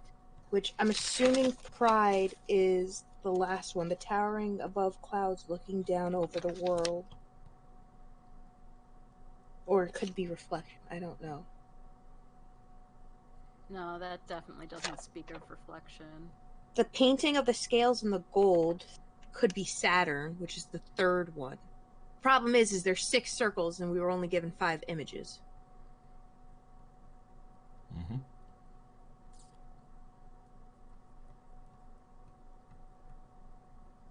So, unless these first 5 are what we focus on, or these last 5, that's where I'm kind of like, Okay. Weren't there 6 altars in the last room? Yeah, Yes, there's 6 there altars. were. Mercury, Venus, Moon, Jupiter, Uranus, and Neptune. Hang on.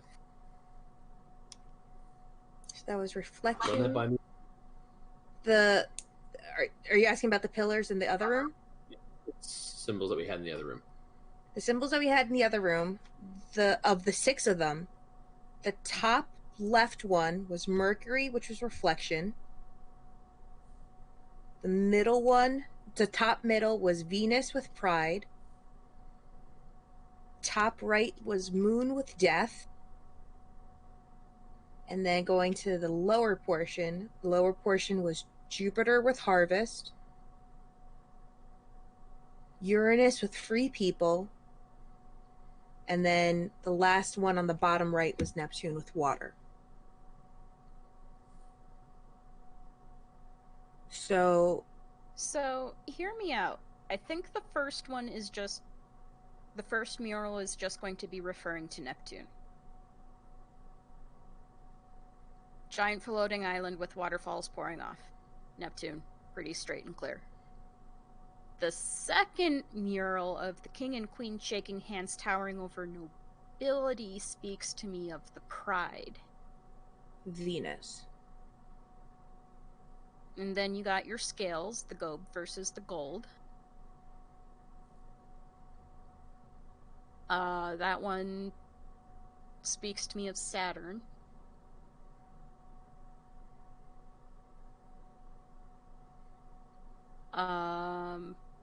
And then you have the flags of the pennants with large ships. That speaks to me both of war and death.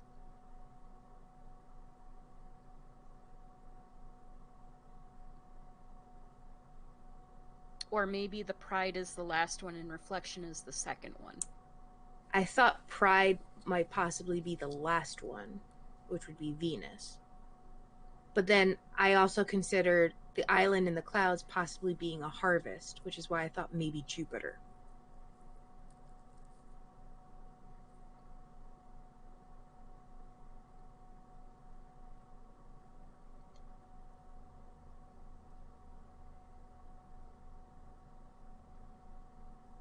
Anybody else have some insight? Anyone want to give me a knowledge religion roll to see if you can work out what the first and last symbols are? Yeah, give me a second. Okay, it's going to be good enough. And knowledge arcana to see if you can work out what they would symbolize. Might help you out a little bit because you didn't see these in the other room.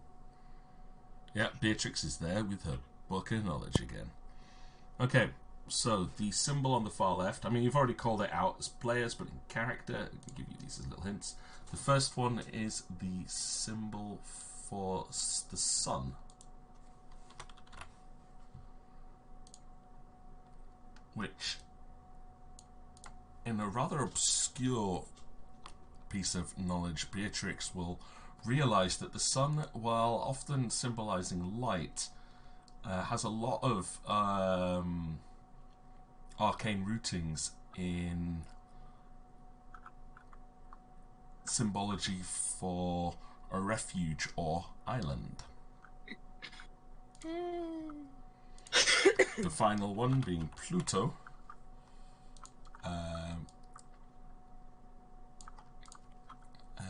Again, Beatrix will be able to point out, is often synonymous with new life or rebirth. Okay.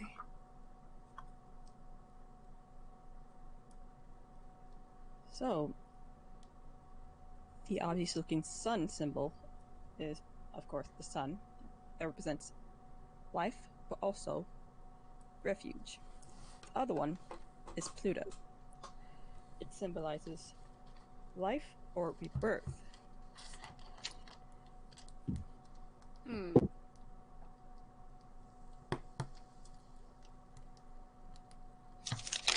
Now, there was something in that mural. The painting of the scales and globe was the one that had the picture of the island in the middle, correct? Yes. Like the scales were balanced over the top of the island rather than being in a... I don't know what you call it. The middle balance pedestal-y thing. So, if we did...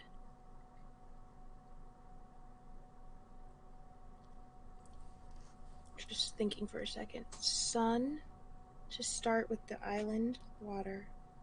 The king and queen with their people would be Uranus. No, they wouldn't be free though.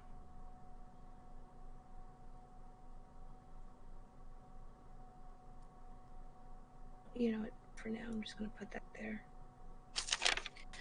The painting of the scales and the gold. I keep thinking wealth, which was Saturn.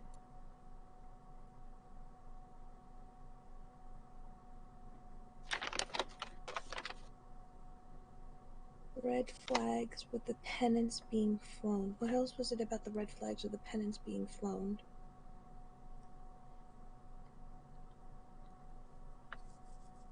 The rest of the world was on fire. The world was on fire. The world was on fire. That can mean Mars war, that they're getting ready for war. That's actually good. Then leading to towering above the clouds. Towering above the clouds could be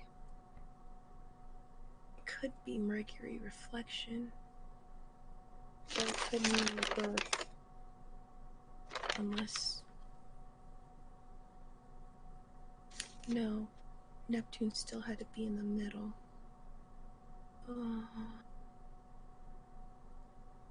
There is no middle, though. I know. But maybe Pluto doesn't have to be included. Maybe the sun is the representative of the island. Okay. So we got the glittering, the scales and the gold. War with Mars is here. Towering above the clouds, looking down over the world. Be reflection. Pride.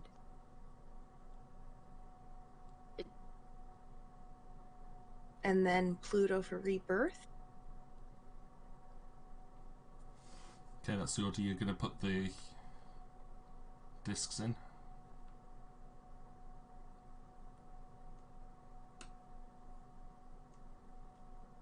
Does anybody have objections to us putting the discs in?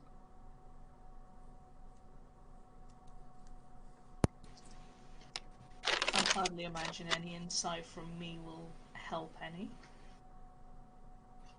Casually looking like 8 intelligence.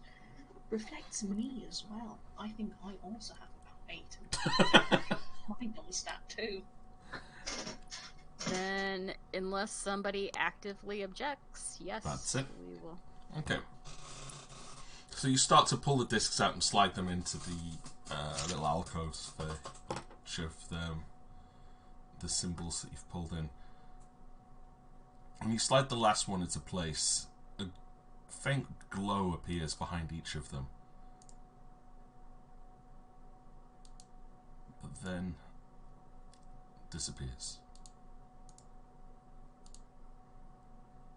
I'll try opening the door again. It is still sealed.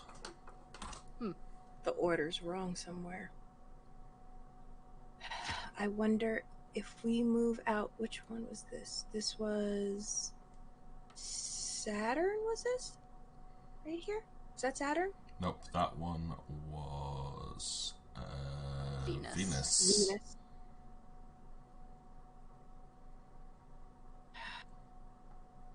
Unless Mercury with reflection.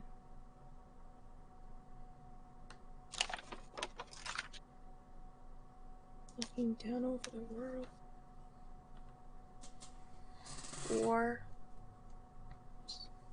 Or you take out Pluto. I think it's these two. Neptune has to be in there somewhere, I think. I just don't know where. Or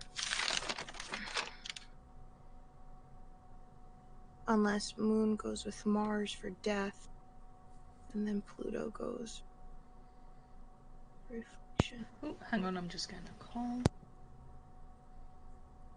How dare someone phone you on a Saturday night? Island clouds. Island clouds. The city above with water.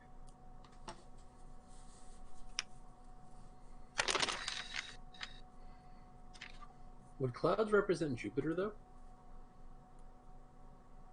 Jupiter was for harvest or crops. Right, but I'm just wondering in terms of just the planet itself.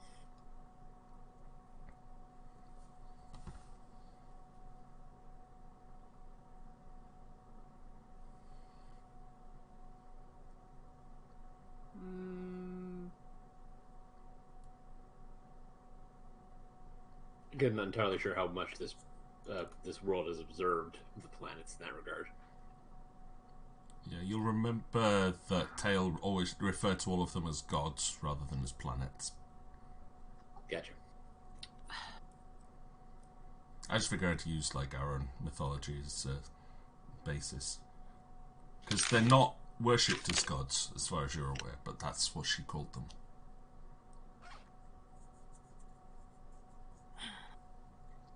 And this purple one in the second rune was, I'm sorry, which symbol was it again? Saturn? That was Uranus. Uranus. Free people. I wonder if maybe Venus and Pride has to go there. I don't... People. No. Painting of scales in gold.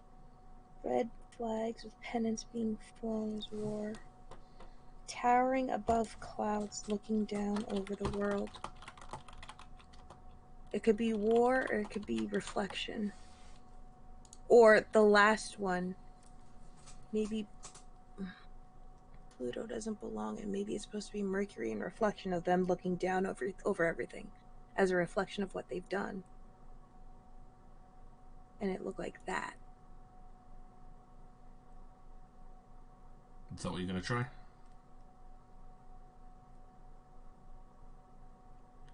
Yeah. Okay. Same thing happens as before.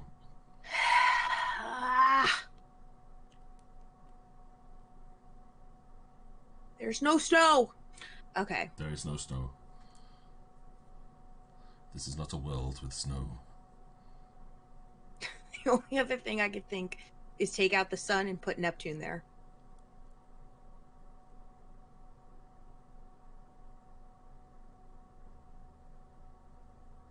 Try it.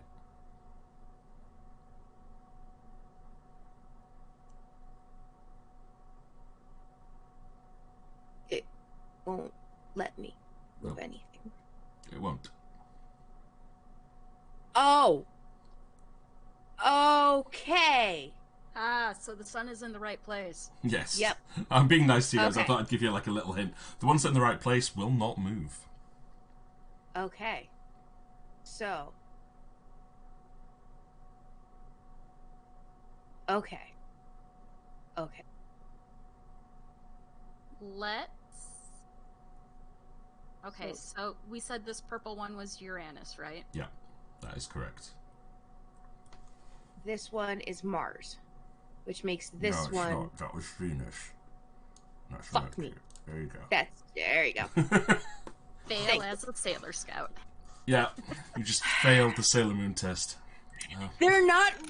It's not a red Mars. You're throwing me No, off. Mars is red. It's the fourth symbol. Fuck! I knew that.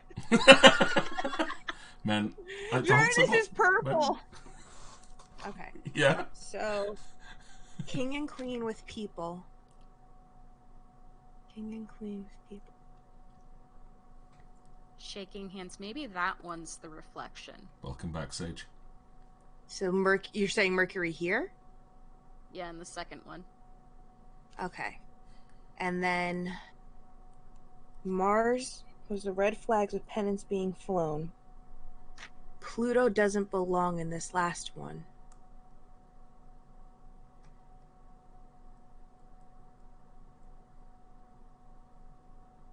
Harvest. Venus, moon. Did they die? If they're towering above the clouds, looking down over the world, did they die? And that's moon? It could probably be looking down as in pride, arrogance. Looking down. Okay. It could also be ascension. So death leads to ascension, leads to rebirth. Yeah, but Pluto in the Clever. last one didn't. But what if we tried moon Yeah. instead of Pluto? And then... And what did we say Pluto symbolized? Rebirth?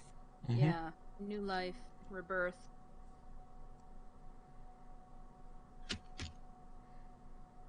I would be inclined to put the moon in number 5 with the ships and the world engulfed in flames. Okay. And then... Venus is pride, Jupiter's harvest. Uranus is free people. Neptune is water. Pluto's rebirth.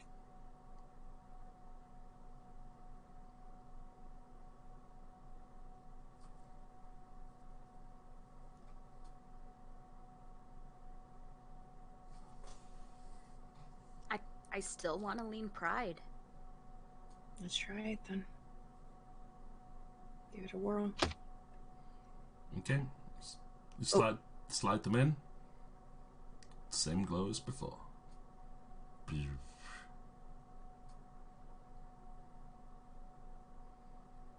Well, we're off. Maybe Neptune starts here.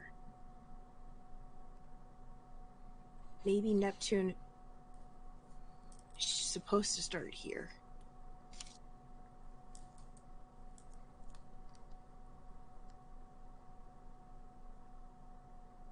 But then we're skipping a mural, basically. Or maybe not. Because maybe Neptune... And sun and the sun are synonymous with one another. Hold on a second. Is there anything beyond the thrones, like any other murals? Nice thought. There is not a mural, but there is a large hanging curtain that hangs on the semicircular alcove behind the thrones. What symbol does it look like any of the symbols? I say there's no symbol on it. Hmm. It's just a best way to describe it. It's a series of different shades of blues.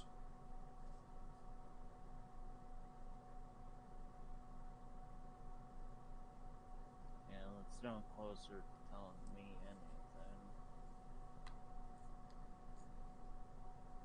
anything. Neptune is water. Pluto's ascension. And then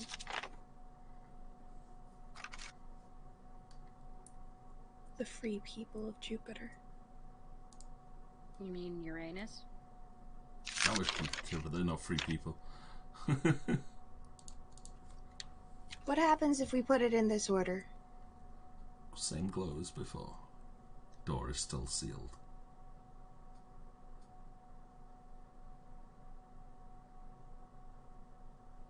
Neptune is correct. It's telling a story. It's a narrative. Yeah. I always read the books backwards to forwards. Is there anything behind the tapestries or whatever? There is not, no. Okay. No, that didn't. Nice thought, Did though. that? Very nice thought.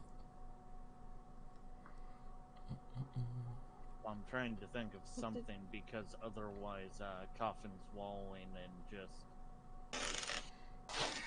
stuff that he's done. There's your glow. Nothing else changes. This is.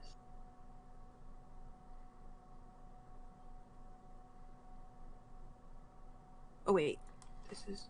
That was Uranus, yeah. That was Uranus. Okay. Free people. Uranus. Were the free people Alright, so Mercury is a reflection. Mercury's reflection.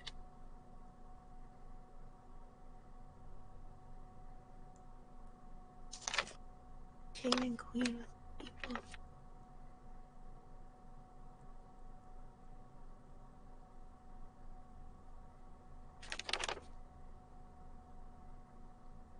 Three.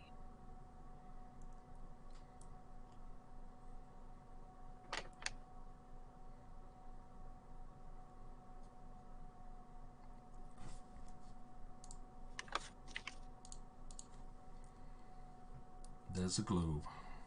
Nothing happens.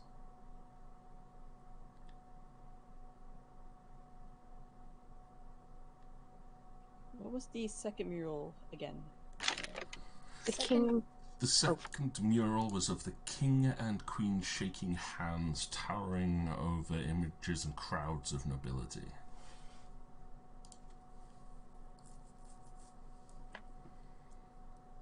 Didn't we already put Venus in the second slot, though, or did we not put Venus in the second No. slot? I don't think we did. You put Mercury in there. That, I think, might be it. Yep. Each of the symbols glows as you slide Venus into the second slot. This time the glow does not fade and instead intensifies for a moment, and the stone doors slide apart.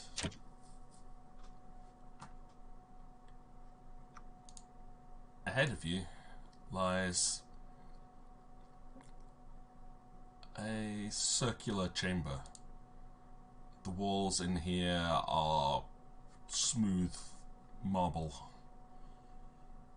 On the bottom of the floor is the symbol for the sun.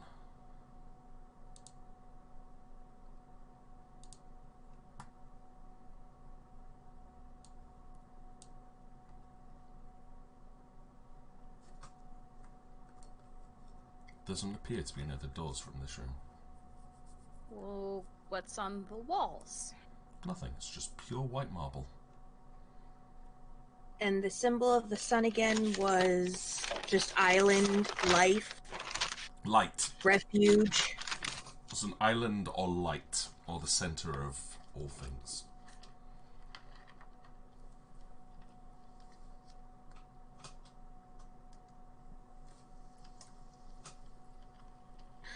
Anybody got a stone, or you got that copper coin, Vanasha?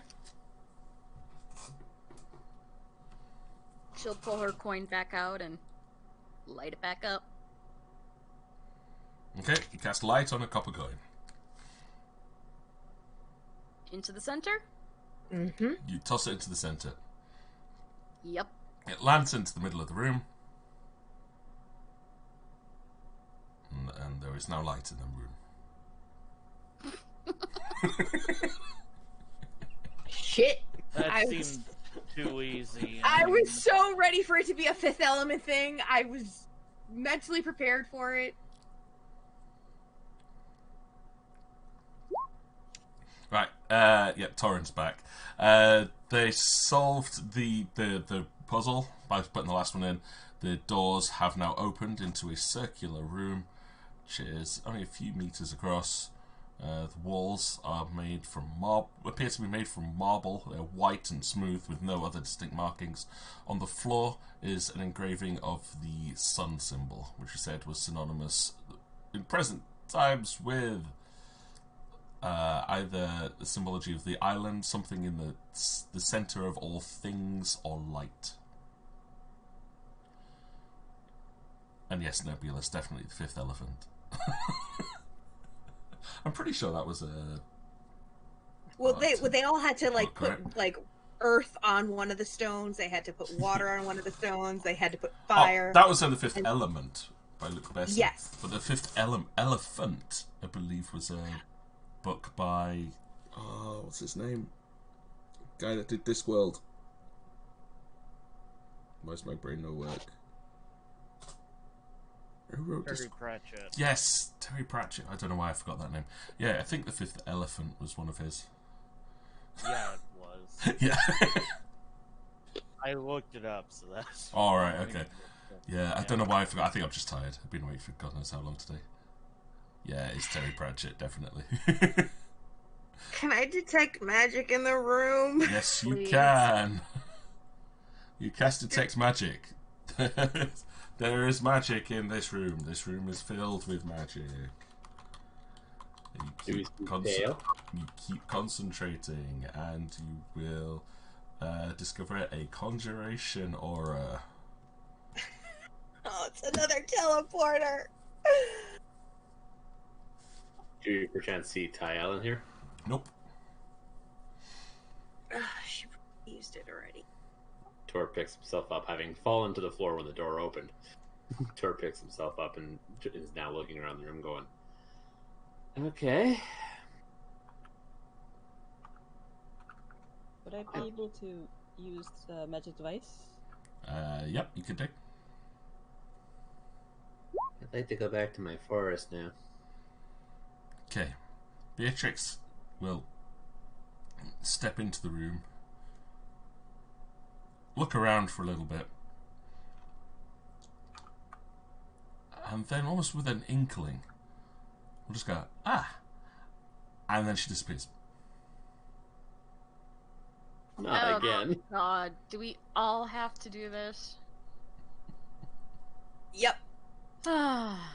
I'm going for Beatrix. I'm not leaving her behind, so I'm just gonna pop right in. And I follow Beatrix. Torin looks up at Vanasha. Alright, you can touch. Vanasha actually does laugh at that one. You can touch this. Does she just touch his butt then? That's not what I was talking about. She'll pick him up, kind of like a like around the middle. Okay. Like you would a toddler who's not really behaving? Yeah. Okay, I know the exact move. Yep. She'll pick him up like that, and then she'll walk over to the rune and touch it. Okay, yep, poof, disappeared. This is how I get my nephews to the car on occasion. You're coming with me, Milado. Not so hard with the 8-year-old, not so hard with the 6-year-old. Imagine the 8-year-old struggles more. No, he's fine too. He's just so lanky, you kind of drag him halfway. That's why you just grab him by the ankles. Like, right. Okay, so is everybody going to just step into the teleporter? Yeah, pretty Mhm. much at this point. Yeah. Okay. Because I was thinking, because it's coming up on around about 10 o'clock ish. It's coming up to a pretty good place to finish off this session, actually. Oh, just as I come back, man. Yeah, good timing. That's what you get. Okay. So each of you step into the quantum accelerator and vanish. No wait, different game, different TV series. I love that. I want to do a quantum leap game Hopefully, at some point. this is the leap back home. I would love to do a quantum leap game at some point. I think it would be so God. much fun. I thought of sliders. I had a brief moment where I thought of sliders. We get when we check the gate. Oh no, she's actually greased the hinge. We were home. Yep. Oh, that was such a cruel ending for that season. I was like, oh no. All right. Either way, you step into a teleporter, and for a moment, each of you feel like you haven't moved until your eyes like readjust, especially those with like dark vision. As you'll see, this place, while the room looks the same, there's signs of damage down here. The marble walls are cracked. The doorway in front of you is, instead of being open like in the way that the other one slid open, is torn from its internal mechanisms. And in front of you, instead of seeing the palace like throne room in front of you, is a passageway. Its ragged, craggy, rocky outcrops show that you are indeed quite far underground, and the walls, the floor itself, either haven't had as much engineering or practical architecture down here. They're a lot more natural in their formation. The air down here, while still just as stale, is also a lot more damp. As you could hear the sound of water dripping from somewhere deep within this cavernous structure ahead of you.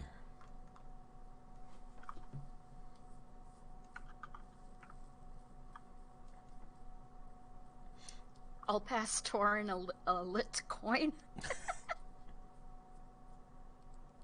Are we all grouped up together again? Yeah, like as you like rematerialize, it's like you've stepped out of this chamber and others like appear behind you, one after the other. Give me a perception roll, please.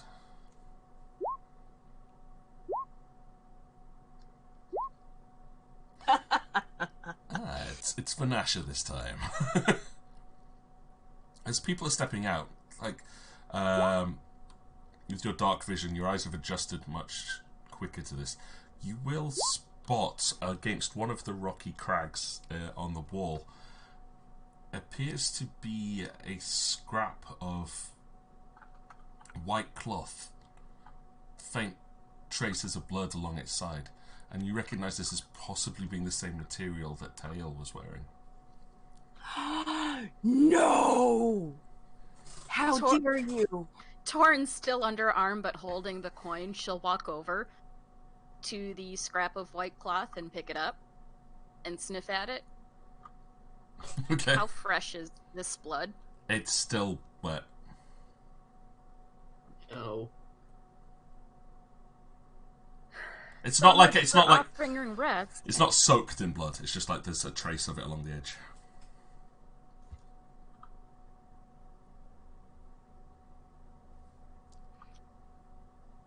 She'll hand the scrap of white cloth to Torin and put him down and go, I don't think she's hurt too badly, but I don't think we can pause here for too long. I kind of see what the commotion is going on from behind me, and I look and I kind of see Torin's face, and I just go, just remember, she does channel healing too, so maybe she managed to heal herself also. We still need to find her. I know, but have hope.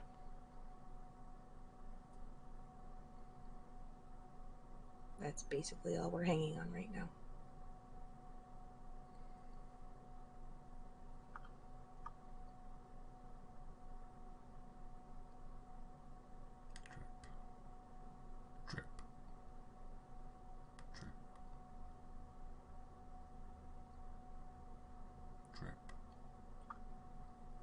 So what are you guys going to do? So does this thing look like it's gonna like water's gonna burst into here, into this? You don't know. I would say, because it's just the air is quite damp, and you can hear the sound of water dripping from somewhere deeper inside. You especially, Alikara, will be quite familiar with the feeling when you're around a large water supply.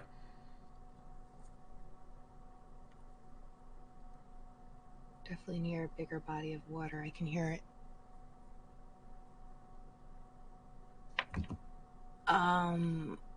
Is it something I could, in theory, roll dungeoneering on? It's not a ooze. I'm gonna be nice to you. Well, it's but yes, too. Yeah, I know. I am. I'm gonna actually let you roll that just to see what, as a dwarf, especially with your natural stone senses, see what you can work out from down here. So yeah, go for it, man. I just thought I'd throw out the use thing immediately. I hate that it didn't load right, so... That's alright, I'll take the second roll. Okay, Torin could begin looking around, seeing if there's any way that he could perhaps track or trace where Tile went. Obviously, there's not many places to go at this point, as the cavern itself just goes in, but just looking around, see if there's any other signs.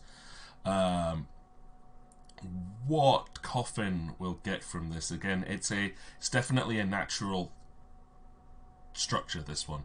It looks like the teleport structure itself was magically placed here rather than constructed in this place. It was like the whole structure itself was teleported into the middle of the rock face. There's no displacement. It's like the rock ends and it immediately goes into that marble wall. The structure itself does go down, but it seems very stable down here. Your footing's not too bad, and from the echoes, it does sound like further like this. It doesn't sound like there's a lot of different passageways. This one's just like there's not enough echo coming from it. So you think that the water drips are coming from a much larger chamber, which probably lies somewhere deeper down this passageway. It's a good roll. I'll let you have it.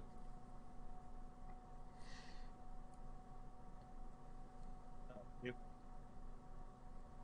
And I will pass that along, and then basically shut up at that point. Which is unusual for Coffin.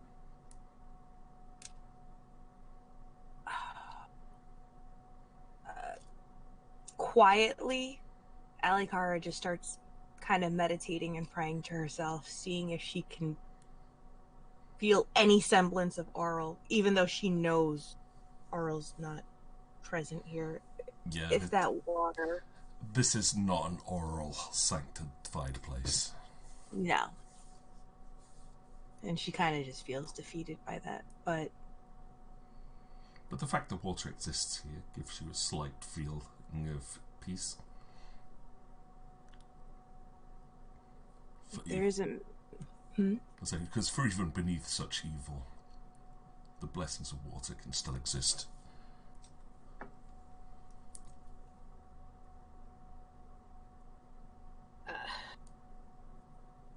You said there wasn't many passageways, right? No, that's what you've sensed, Sage. Yeah, and Coffin did pass that along, that there's not many passageways. So I guess we just follow the trail and see where it leads us? I don't really have any other idea at this point. We have to find Teo.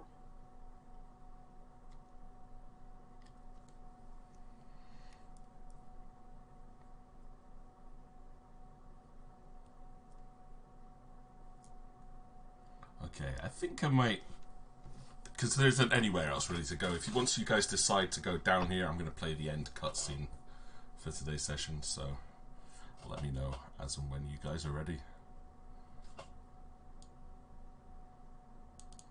I'm ready. Yeah. We all good? I don't see any point to hanging around here. Doesn't appear to be anything we can see or do. Yeah, that's kind of where I'm at too. I'm like, if there's only one way to go, theoretically, it just makes sense to follow in that direction. Yeah, I'm just giving you this option because once we're done, I'm going to say game over at the end of this cutscene. There will be no actions, no interactions. It'll just be done for this session. So, everybody happy to move on to the final bit for today? So, Forward. Alright. Okay, so the adventure is following the single passageway led by Torrin and Coffin, journey deep through the caverns towards the source of where the sound of the water is. I'll take you to one final scene.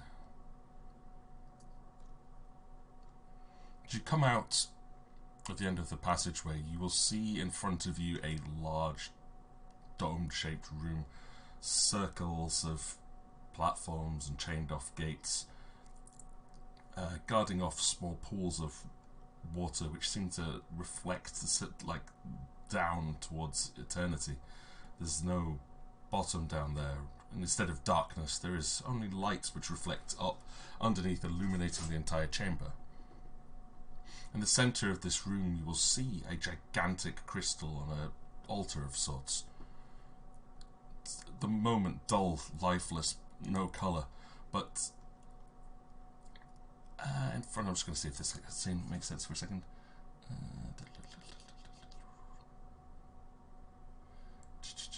Yep, you will see just silhouetted against the crystal will be what appears to be Tail.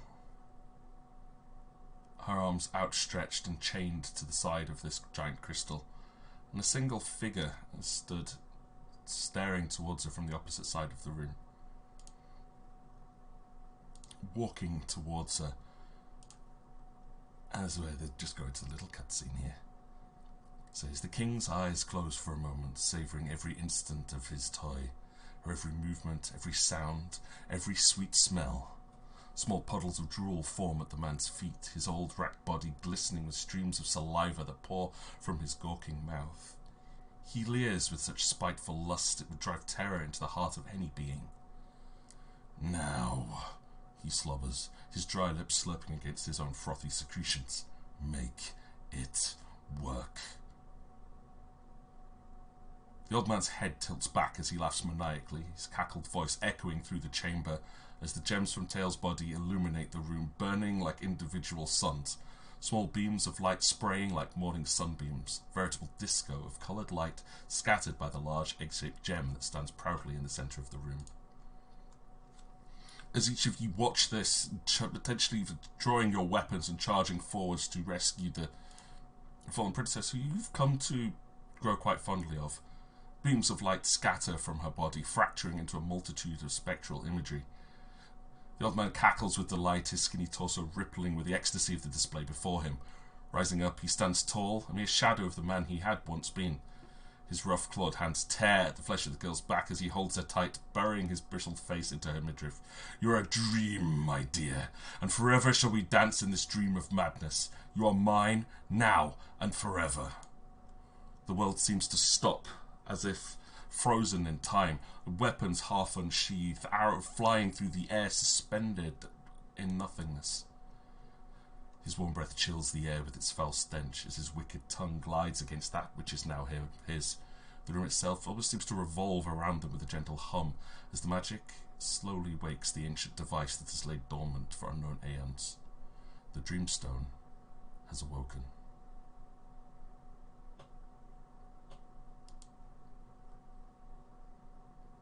I thought you killed him, Torrin. I thought you killed him. Well, seems that didn't work. We can revoke the title Kingslayer now. Looked dead. You did.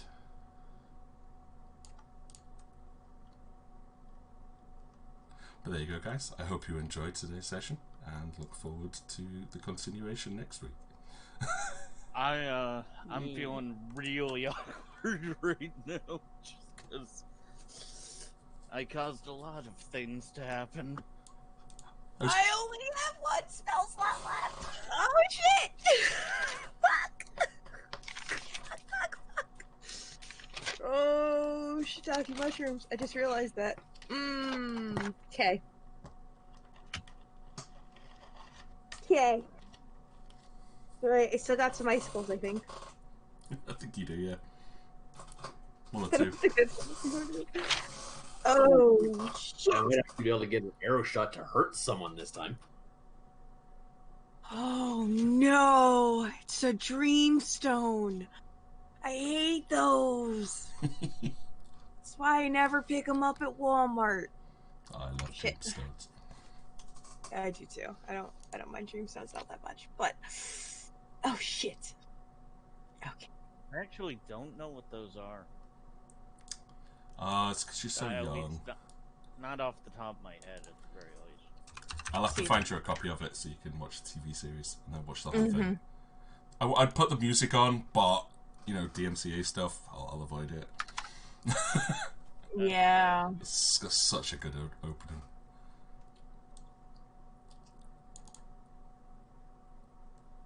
Oh man. We're fucked.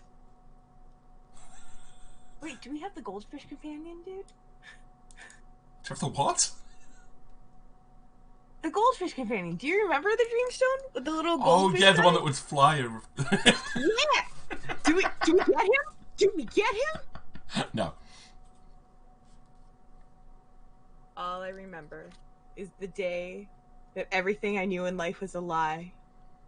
Because Ozzy Osbourne was a cameo in that show, and I was like, what the fuck?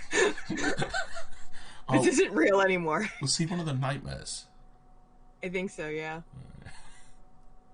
I may have been massively inspired by that cartoon series when I was thinking of this storyline.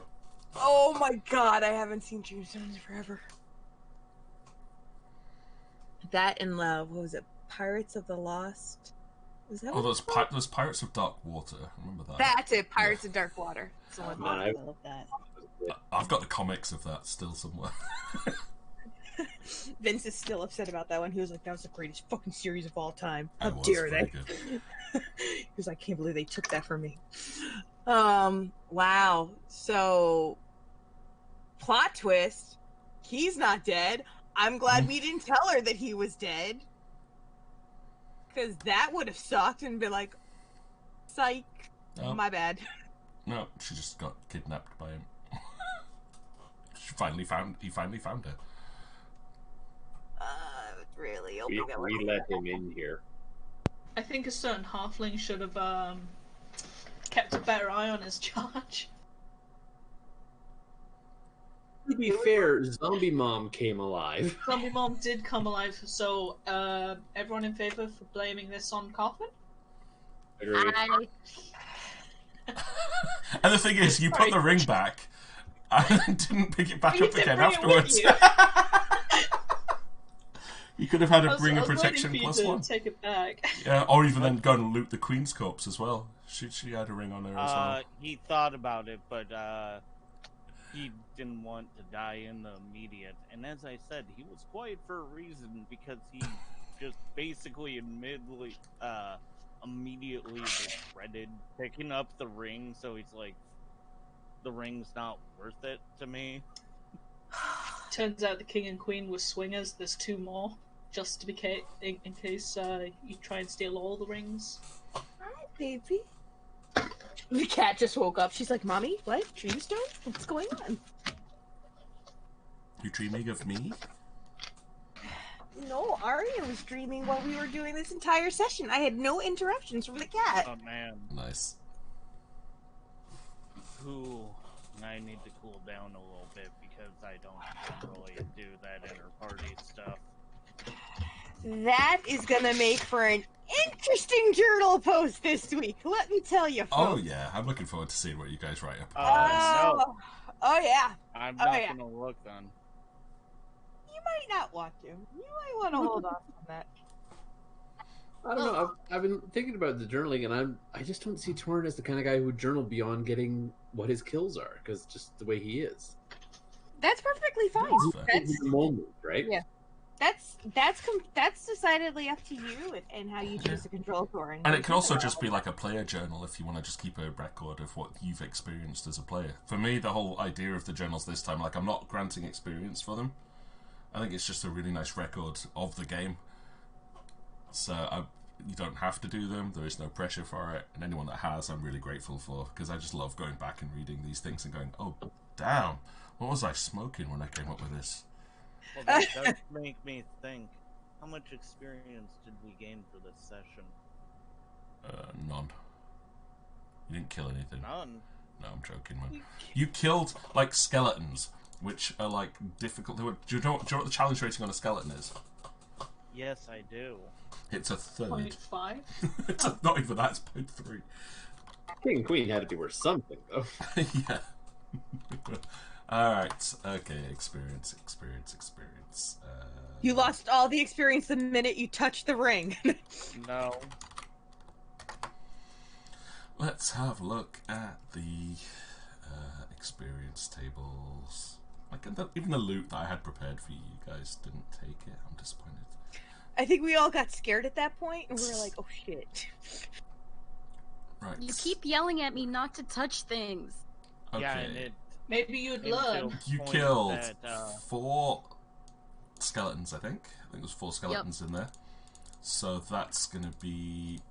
That's 35 at a piece on that one. So 140 XP for the skeletons. You killed the king and queen. So that's another 200 experience. That's 340 experience. And you did solve the door puzzle. It took you a little while. You did get through that, and that will give you another bonus 200 experience. So 540. Yeah, 540 experiences. So that's 1, 8, 9. Oh, it's 2910. Or no, I'm sorry, 1910, not 2910. I'm math good. Okay, to get to level 3, you need 3,300. So. Woo! We're over halfway there. Yeah, it's not bad. All right. Okay. You know what the horrible thing is when you've played MMOs long enough. After you, like, I keep thinking after I beat the puzzle, I'm gonna get a small reward, like an orange juice or like an armor piece. Like, I don't think to loot anything because I'm like, it's okay, I'll get it at the end of the quest. That's wrong. Yeah, because that was basically something Gotham was going to bring up is, at a certain point, you have to loot the bodies, because how do you upgrade your equipment? No. In theory, I would agree with this, but considering we're in a desolate place where there's barely anyone around, like... Yeah, so that gives me all the more reason to do that. Yeah, no one's going to need it, no one's going to spot it. No. Yeah. Hey, look, the zombie happened to have an immaculate +2 chest piece. Dude, Yeah. I said, do you want me to be really cruel and tell you what would have been in there? We didn't take The Queen's Tell ring. me. Is it the ring? Okay, so definitely there was the Ring of Protection +1. Yeah, roll me a 1d100 and let's find out what it would have been on the random loot table of rings. Let's see what else we missed out on. 92. Ooh. With 92, it's the Ring of Swimming.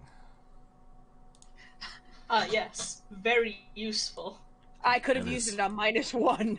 Gives you a +5 competence bonus on swim checks. Oh, damn, that's actually pretty good. Yeah. Hey! Actually, I could probably do it. I've got -6 to swimming. Oh no! It's very thematic, that. So, yeah, there you go. That's what you guys missed out on, because you didn't loot the bodies. The skeletons had nothing, though. They literally, their stuff was all broken and rotten. Quite literally says, Still broken steal scimitar, the shins. broken chain shirt, which you could take, but it's heavy and not worth much. I do want to say, though, I was in agreement with Vanasha. If we took the ring with no penalty, that ring would have gone to Eden. That would have been my first pick, because I'm like, we gotta put some meat on that girl. I gotta give her some love. Give her the ring. Alright. Well, I hope you guys have enjoyed it. I'm going to go and do the sign out thing and stop stream because game's go. But are we good for next week? Yes. Because I'm quite excited to see what you guys come up with from the next session. And I'll probably die. That's If not stabbed to death by the party. no. Oops, my arrow slipped and hit him in the back of the skull. Oh no, I did not see that. Whoever could have been She's such a good paladin. She would You're never pissing off lie. characters. Oh no, I'm sneezing because there's too many skeletons around here. There's no Benadryl in here. Where's the ring of Benadryl? Interesting concept. Rolls a natural one. Smile. Alright, I'm going to go do the sign out thing and I'll pop back in afterwards. Yep, same here. I'll be back. Okay, so, assuming everyone can still hear me speaking at this point, I want to say a big thank you for anyone that's watched it. I hope you guys have enjoyed this chapter 3 of the Vault of Galudrahl. For anyone that has been watching is not aware, this is an adventure that I wrote myself maybe 8 or 9 years ago. Heavily influenced by a lot of media that I grew up with, but it is an original story, and maybe some of you have started to piece together some of the pieces of the tale yourself. I would be interested in learning, so if you feel like tweeting me your ideas, do feel free. I'm over at Namida no Samurai. All of my stuff is at the bottom there, and links can be found on my Twitch feed. Anyway, you have been watching Namida no Samurai, or also known as P-Chips SG6 today is your GM.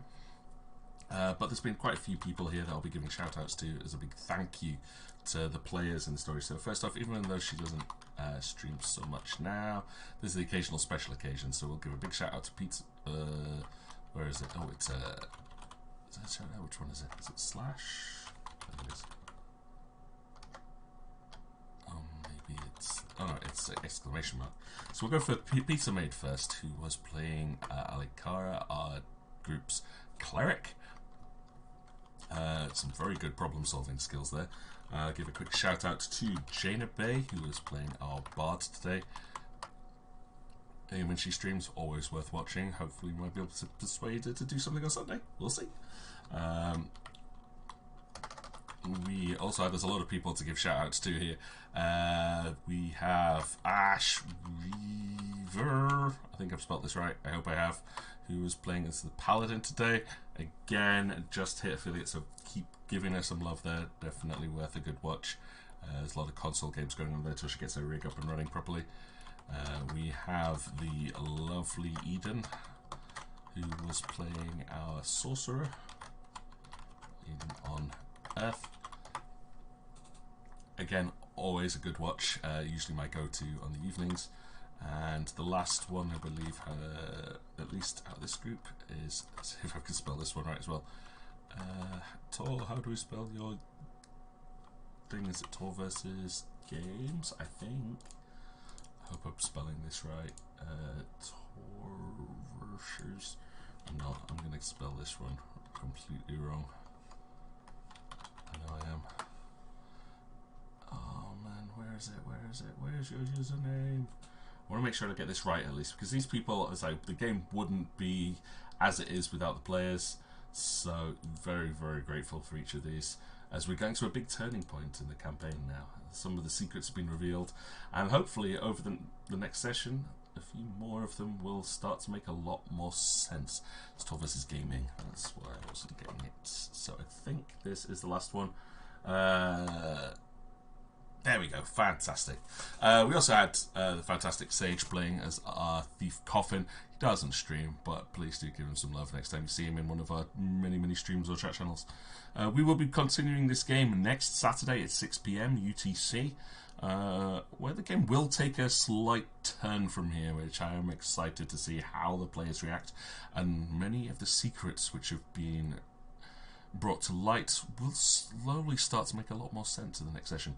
But either way, I've been your host, P-Chips SG6 Namida no Samurai, and I am very grateful for everybody who here is supporting the channel and supporting the game. I hope you've enjoyed it, and I look forward to hearing people's theories. I'll be back tomorrow at 1 PM UTC with the continuing Rage Fest that is Evolution on the Dreamcast. And on that, enjoy the rest of your weekends. Have a fantastic night, and I shall see you all later. Matane!